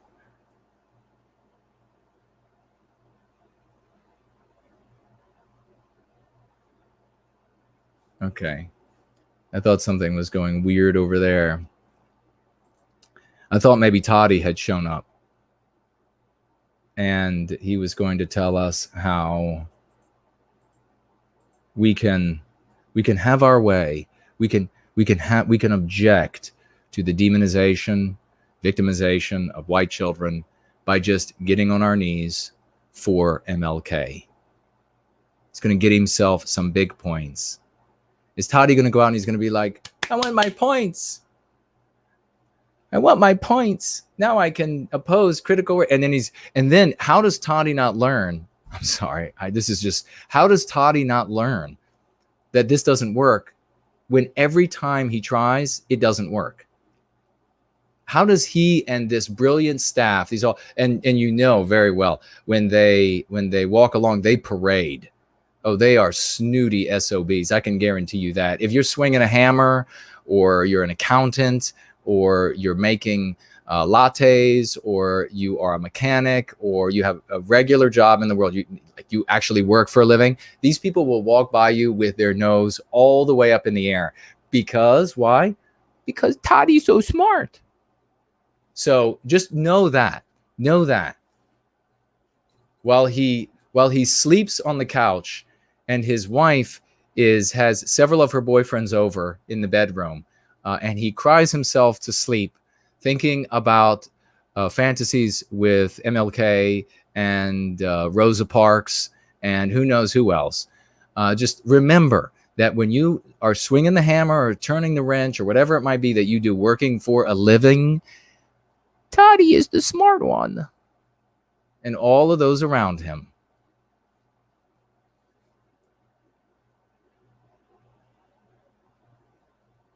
Ah, there he is right there, Final Blossom. I sent you the info on the cryptocurrency issue in the entropy question widget. Don't delete it, brother. Thank you so much for that. You're the best.